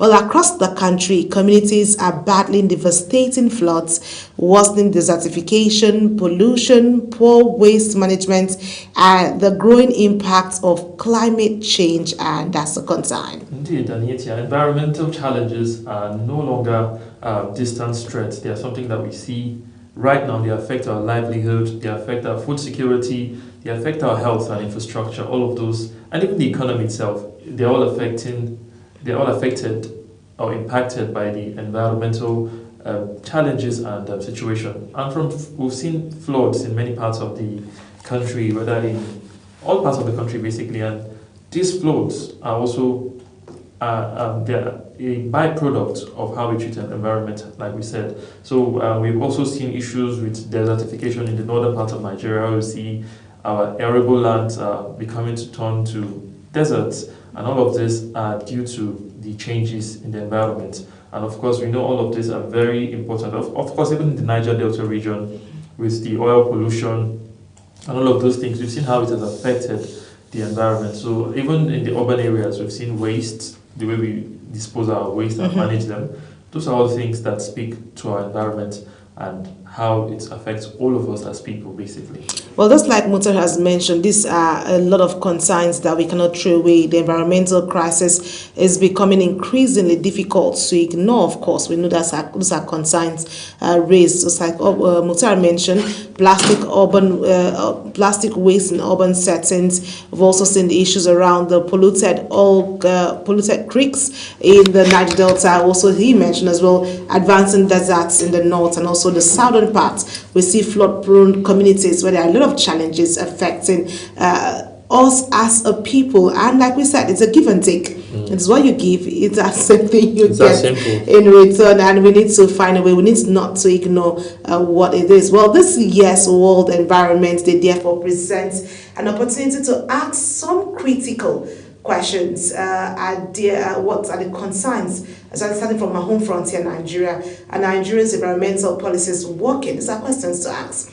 What can citizens do differently? How do we balance the economic growth with the environmental sustainability? And most importantly, how do we secure a healthier future for generations yet unborn if we want to look at all of this? And of course, Mukhtar, we have an expert, so we can't be talking environment with just but we all have our guests to speak to us. We'll have our guests who will join us shortly all the way from Yola and speak to us on this issue. While we're trying to get him to join us, we know that the conversations cannot be thrown away because, like we've mentioned, climate change is all inclusive as well. It's also part of the things that contributes to the environment. And just like we have today, it's very cold around today. The weather is saying it's going to rain. There's a possibility of rain. That's the forecast. The forecast saying there's a possibility of the rains. And we also had the rains yesterday. And at some points, we're saying the weather was really hot. We wanted it to be this cold and easy going for us, and we're seeing it's changed to that point right now. But let's see, our guest who will be joining us all the way from Yola, just like we mentioned. He's an environmentalist and also a climate change expert who is also the communication officer for LCCN and also a key player for the African Faith Actors Network for Climate Justice. That's AFAN CJ. So he has an understanding of this climate change. He's going to speak to us in person of Reverend Seth Atiko, joining us all the way from Adamawa, Yola State. It's good to have you join us on the program. Thank you for taking out time to speak to us on all of this, Reverend Atiko. Have you been? Thank you for having me here. It's a privilege to be here. You today. Let's look at all of these conversations and how the environment is today. What a way to mark the World Environment Day, and looking at policies and measures as humans that we can put in place to ensure it's a balance for us. Let's look at the state of Nigeria's environment before we discuss specific challenges and help us understand the overall state of Nigeria's environment today. Should Nigerians be worried with the state of our environment? Thank you for that question. I would say not to create fear in people, but the situation is terrible. And I would, in order to make people understand the situation, I would say Nigeria's environment is as terrible today as the security network of the country. So you're saying we are vulnerable because of the growing challenge we have on situation on ground. Yes, not to create fear or panic, but it's something that is subtle to change with our mindsets, if I get you correctly. I basically understand, and my colleague Mutari is here to speak to you as well. Thank you very much, Reverend, for putting the conversation in perspective. Now, many experts like yourself say climate change is no longer something that's a future threat like we think. They say it is something that's happening in the now. What indicators do you see that support that claim that climate change has actually caught up with us at this particular moment? Well, the fact that I'm here in Yola, it's morning, and I am sweating in Yola is a big indication that climate change is real.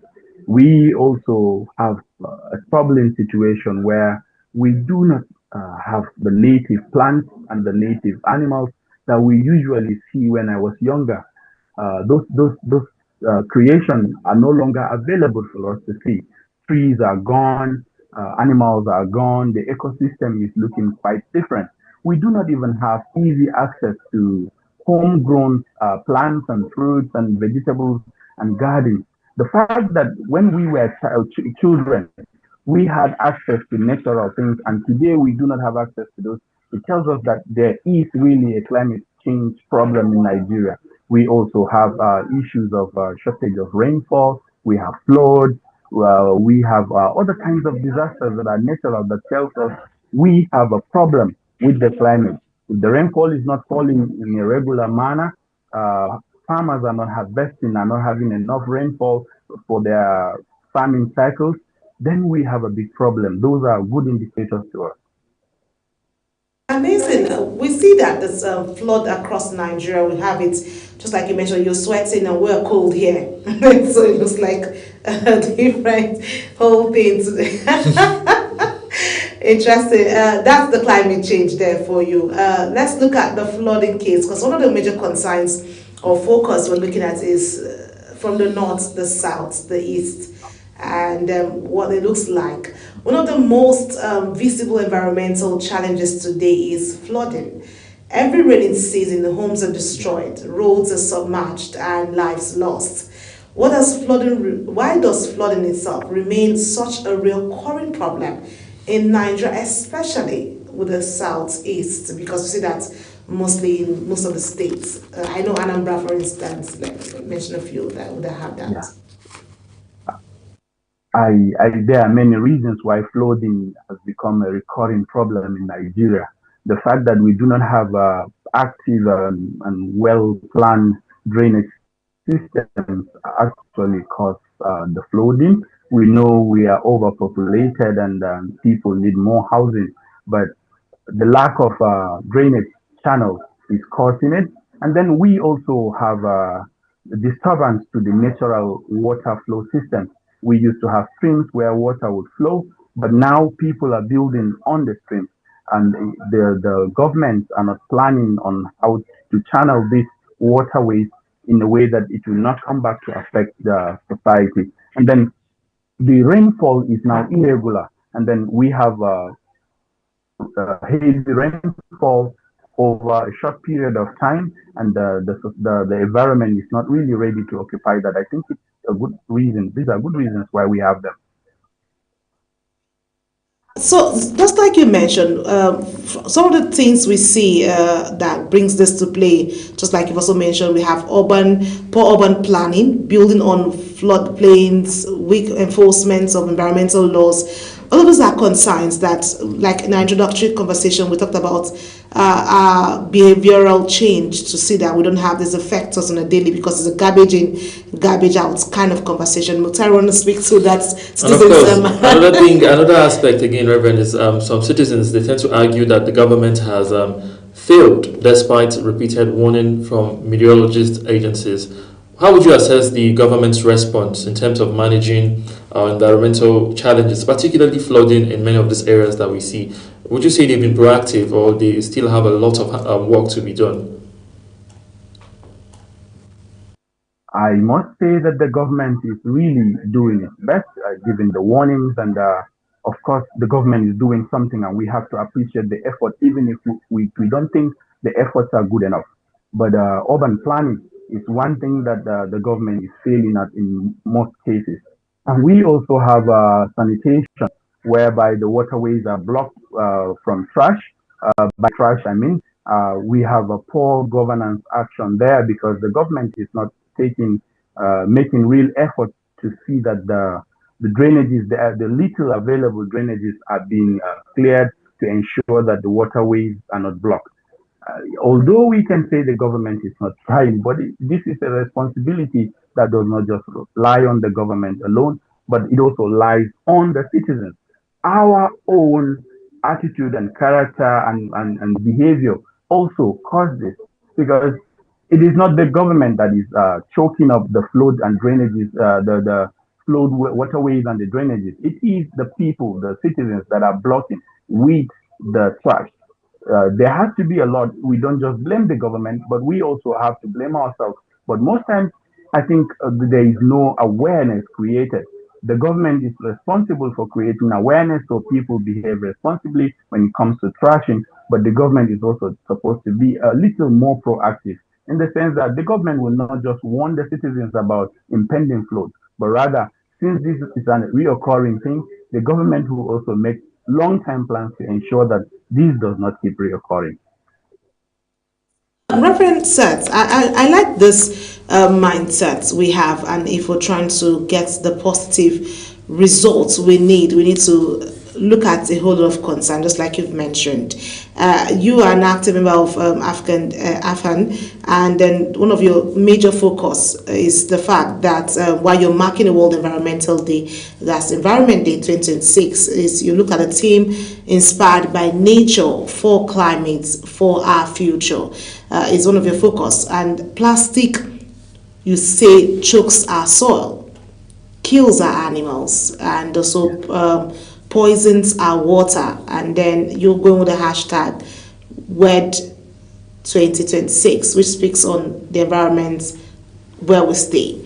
So talk to us about that. How do we inspire nature, or how do we get inspired by nature in all of this that we do, if we have to have a shared responsibility across board for governments and the citizens themselves?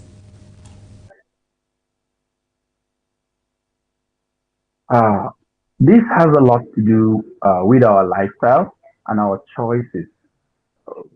Plastic waste is actually a global challenge. Of course, we are at the point, especially in Nigeria as a developing country, where it would be really difficult to eliminate the use of plastic. but there is this responsibility we have to responsibly discard plastic in such a way that we do not just throw it anywhere, we do not let it go into the waterways, but we safely dispose plastic. It's easier and safer if we can just have it in a recycled. Recycling is one thing that can help us to discard and reuse plastic waste, which is one of the most safest. I think there is need for the government to encourage people to go into recycling by providing lifeline support, business cash funding, so that people can go into plastic recycling. And if we can recycle plastic in safe ways, then we can have better plastic discarding attitude in Nigeria. There is also something about creating awareness. It is the government's responsibility. Of course, faith-based organizations just like AFAN-CJ and the churches and mosques are trying their best to ensure that we educate the citizens. Most people who discard plastic indiscriminately are not even aware of the dangers it poses to life. But if we create awareness and then we create systems that would handle this kind of problem over a long period, then we can safely have a good environment that would take care of our plastic waste. Thank you very much. Another aspect I would like for us to look at is the area of desertification, particularly in northern Nigeria. You're in Adamawa State, and I'm sure you have first-hand account and knowledge of that, because that's a major issue in the part of the country. So for many viewers who may not fully understand that concept, what exactly is desertification and why should we be concerned about it? Well, in simple terms, desertification means the desert, for instance, here in Nigeria, in Adamawa State, the Sahara Desert keeps encroaching. It keeps growing. Lands that were previously known to be green with trees and plants are now slowly becoming the desert. Plants do not grow there anymore. The trees are getting missing. The animals and the ecosystem there is dying out. Lands that were previously known to be good farmlands are no longer becoming farmlands because there is no more rain. The lands are no longer green. The trees are disappearing. The plants, the grasses are disappearing, and the lands are becoming totally barren. In the past, just when you move out of Jamaica, the capital city of the state, you find trees everywhere.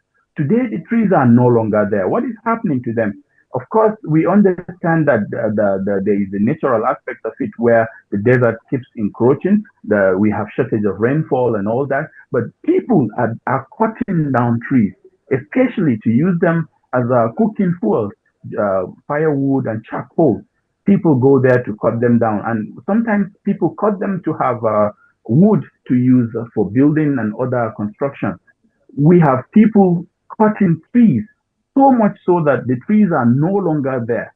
Places where we know to have been previously green are no longer green but brown. What you see there today is just barren land, empty land. No life can exist there. That is what it means for us. And then when there is a sandstorm, for instance, when there is a storm, instead of having just wind blowing, we have sand and a lot of dust blowing everywhere. And the trees that were previously serving as windbreakers, protecting houses and buildings, are no longer there. So what happens is you find houses being blown away, the roof taken away, because those trees that were previously serving to break the wind, to reduce the strength and its intensity, are no longer there, and then the houses are being destroyed. This is affecting not just the environment, but also the people living in the environment, especially in places where the houses are not so strong. They are not constructed by architects and engineers. The houses are just made of either mud or thatch, or just grasses put together and tied.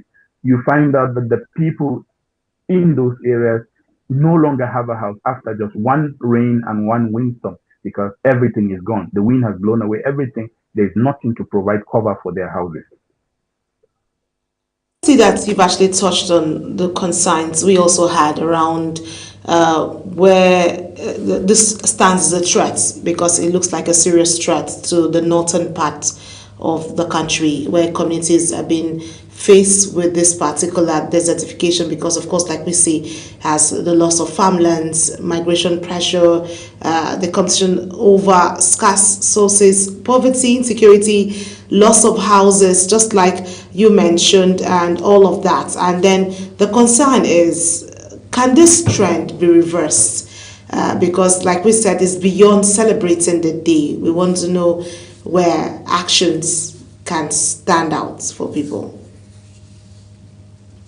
Okay, before I answer your question, it is not just like a threat, it is an actual threat. And just like I said earlier when I joined, this threat, climate crisis threat, is not just a simple threat. It should be seen at the same level, if maybe even more, than the security crisis we have in northeastern Nigeria. Climate is affecting people way more than the insurgents are affecting people. So it is not just like a threat, it is an actual threat facing people, causing multi-dimensional poverty, making people to lose their means of survival and all that. Well, there's a way to reverse that. And a simple way to reverse that is to ensure that the government makes laws. Of course, there are laws, but the government needs to enforce the laws, because some people are actually exploiting the environment in a way that is not safe and healthy. The law says that, for instance, if you cut down a single tree, you have to plant 2 in order to replenish what you have taken away. We know that the trees, the natural resources are there for us to exploit, but we have the responsibility of exploiting it responsibly. We have the task of exploiting nature responsibly. Government needs to enforce the laws to ensure that we do not exploit nature without compensation. Government also needs to ensure that we begin to plant trees back, because the problem is deforestation, and the solution to it is afforestation, where we actively plant more trees so that we can regain the land that is lost to the Sahara Desert. We can regain the green areas. They were green before, the areas were green before, now they are brown because there are no plants.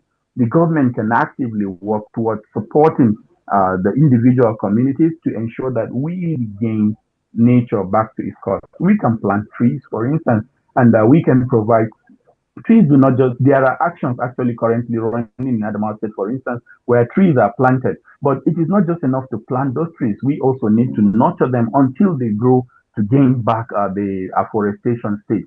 So there is a lot to be done. Individuals and the government need to be sure that we do the afforestation again. We plant trees, we nurture the trees and ensure that they grow back to life. And then we have to change our mentality, whereby we do not just cut down trees to use the charcoal and the firewood irresponsibly, but we have to cut it in a smart way, whereby a tree can be cut just through its branches. When the branches are cut, the tree can regenerate and become new and fresh, and then it continues to support livelihood and the nature. But when we cut down directly from the roots and we burn it down and make it charcoal, then it's lost. There has to be a way of re-engaging nature in a positive way, where we take care of what is left for us, the small number of trees available, by cutting them down smartly. And we also have to make sure that we bring back dead trees. We plant new ones and ensure that they grow. We'll have in here, but like we said, this is not just going to be restricted to one part or one region. We're going to be looking at it across the different regions here in Nigeria. So we've talked about desertification from the north, we've talked about it for the flooding from the southeast. Let's look around it to all pollution in the Niger Delta region, where we have that as a concern as well. For decades, oil pollution has remained a major issue in the Niger Delta region. Despite numerous interventions, many communities still complain about contaminated water and damaged ecosystems.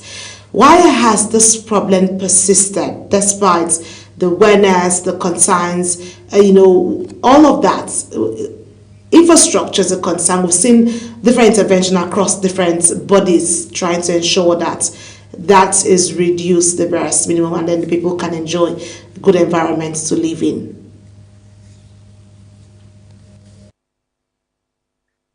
Well, I would say it continues to persist because we have not been responsible responsible enough. When I say we, I mean the government and the people.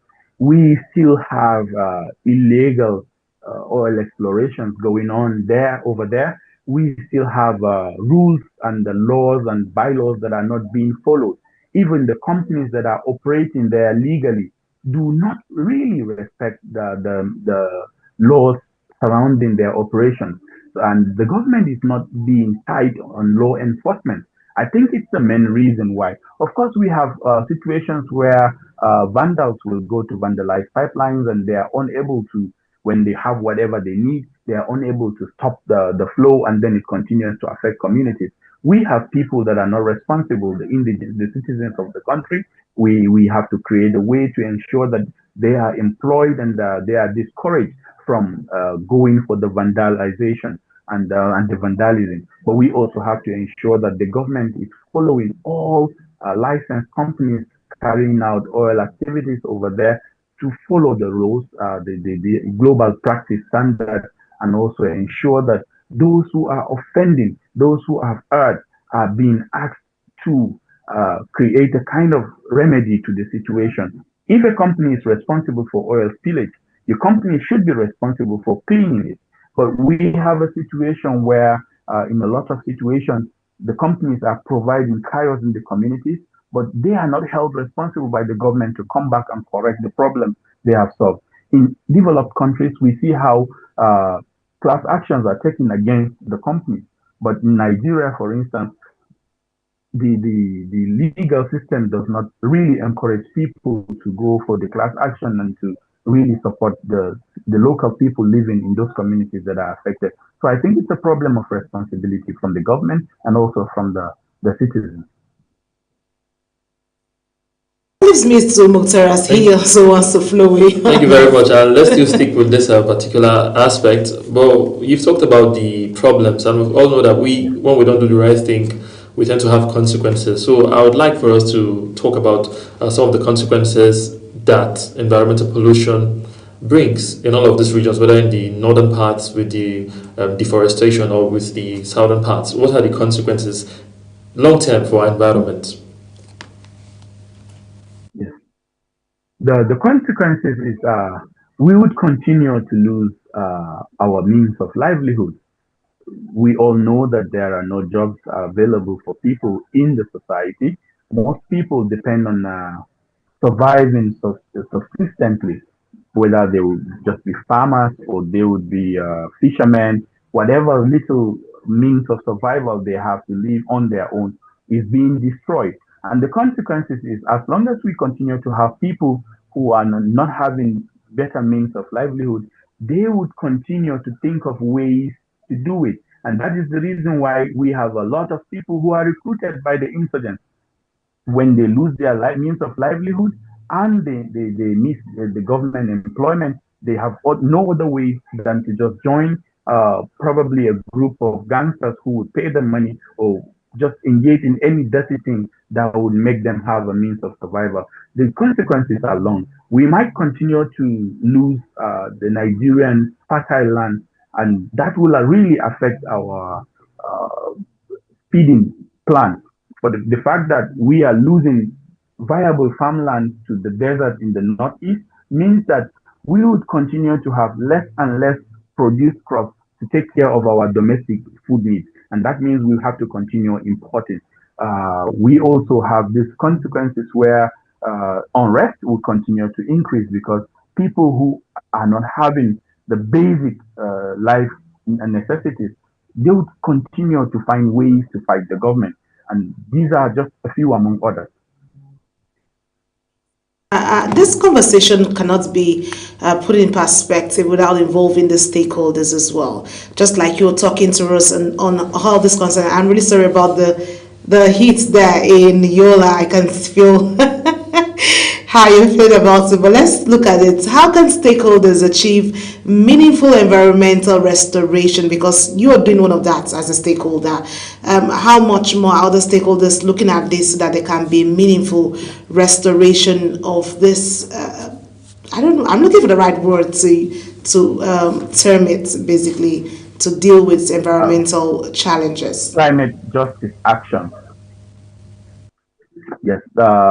One way we can do that is to ensure that we engage in climate justice action, where we try to reverse the damage done to nature and the damage caused by climate.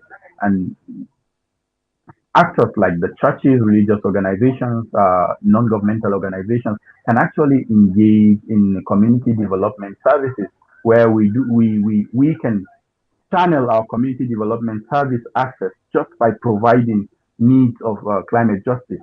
If trees are what we need to plant just so we can reverse deforestation, then actors can actually channel their energy and finances towards making sure that we reforest our land.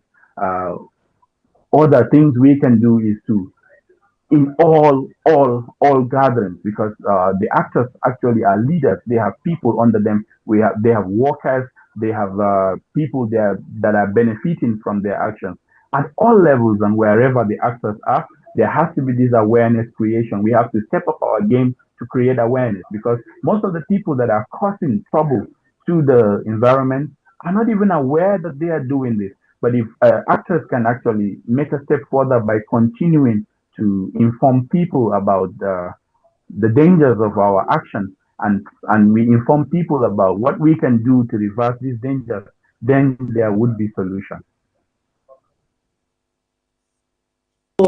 This is a whole lot that you've brought to our attention, and we're looking forward to seeing that this gets. Before we let you go quickly, let's wrap this up. Let's talk about, you've talked about the plastic waste and the management system, the drainage being clogged with plastic bottles, sachet bottles, disposables, and all that. Let's look at the way forward. Management's contribution from public health experts and also environmental problems in just 1 minute. Let's see you wrap this up with us. Well, this is to combat climate change and to make sure we take care of the community, the environment. Everyone has to bring their own quota of the contribution. You are in the media and you are creating enlightenment, which is a good thing. But we also, everyone, this is not a problem that only the government will solve, or we continue to blame the government. But everyone is expected to be an actor. We are supposed to be responsible. In my office, I should have proper ways of, my house, I should have proper ways of discarding waste and ensuring that we reuse plastics instead of just throwing it indiscriminately. We keep them. Today, we have people who are going round to gather waste plastic so it can be safely recycled. We have to create responsible means of making sure that we discard them. Sold, for God's sake. We can just find the places where they are sold and just go there to give them, so we can be more responsible over our usage of plastic. We have to create awareness all the time, and then we also have to make sure that it's not we tell ourselves and we tell the people that would listen to us, it's not a problem that is caused by distant people. It's a problem that is caused by us, and it's not a problem that will be solved by the government or people from the distance. We can make our own contributions. Whoever you are, wherever you are, whatever you are doing, you can contribute just by being responsible. Let's talk about the climate change and how it's increasingly affecting agriculture. Farmers complain about changing weather patterns and declining yields. You're in the north, we're here in North Central. How significant is the threat to food security? And then we'll let you go with that. Well, climate change is significant to food security.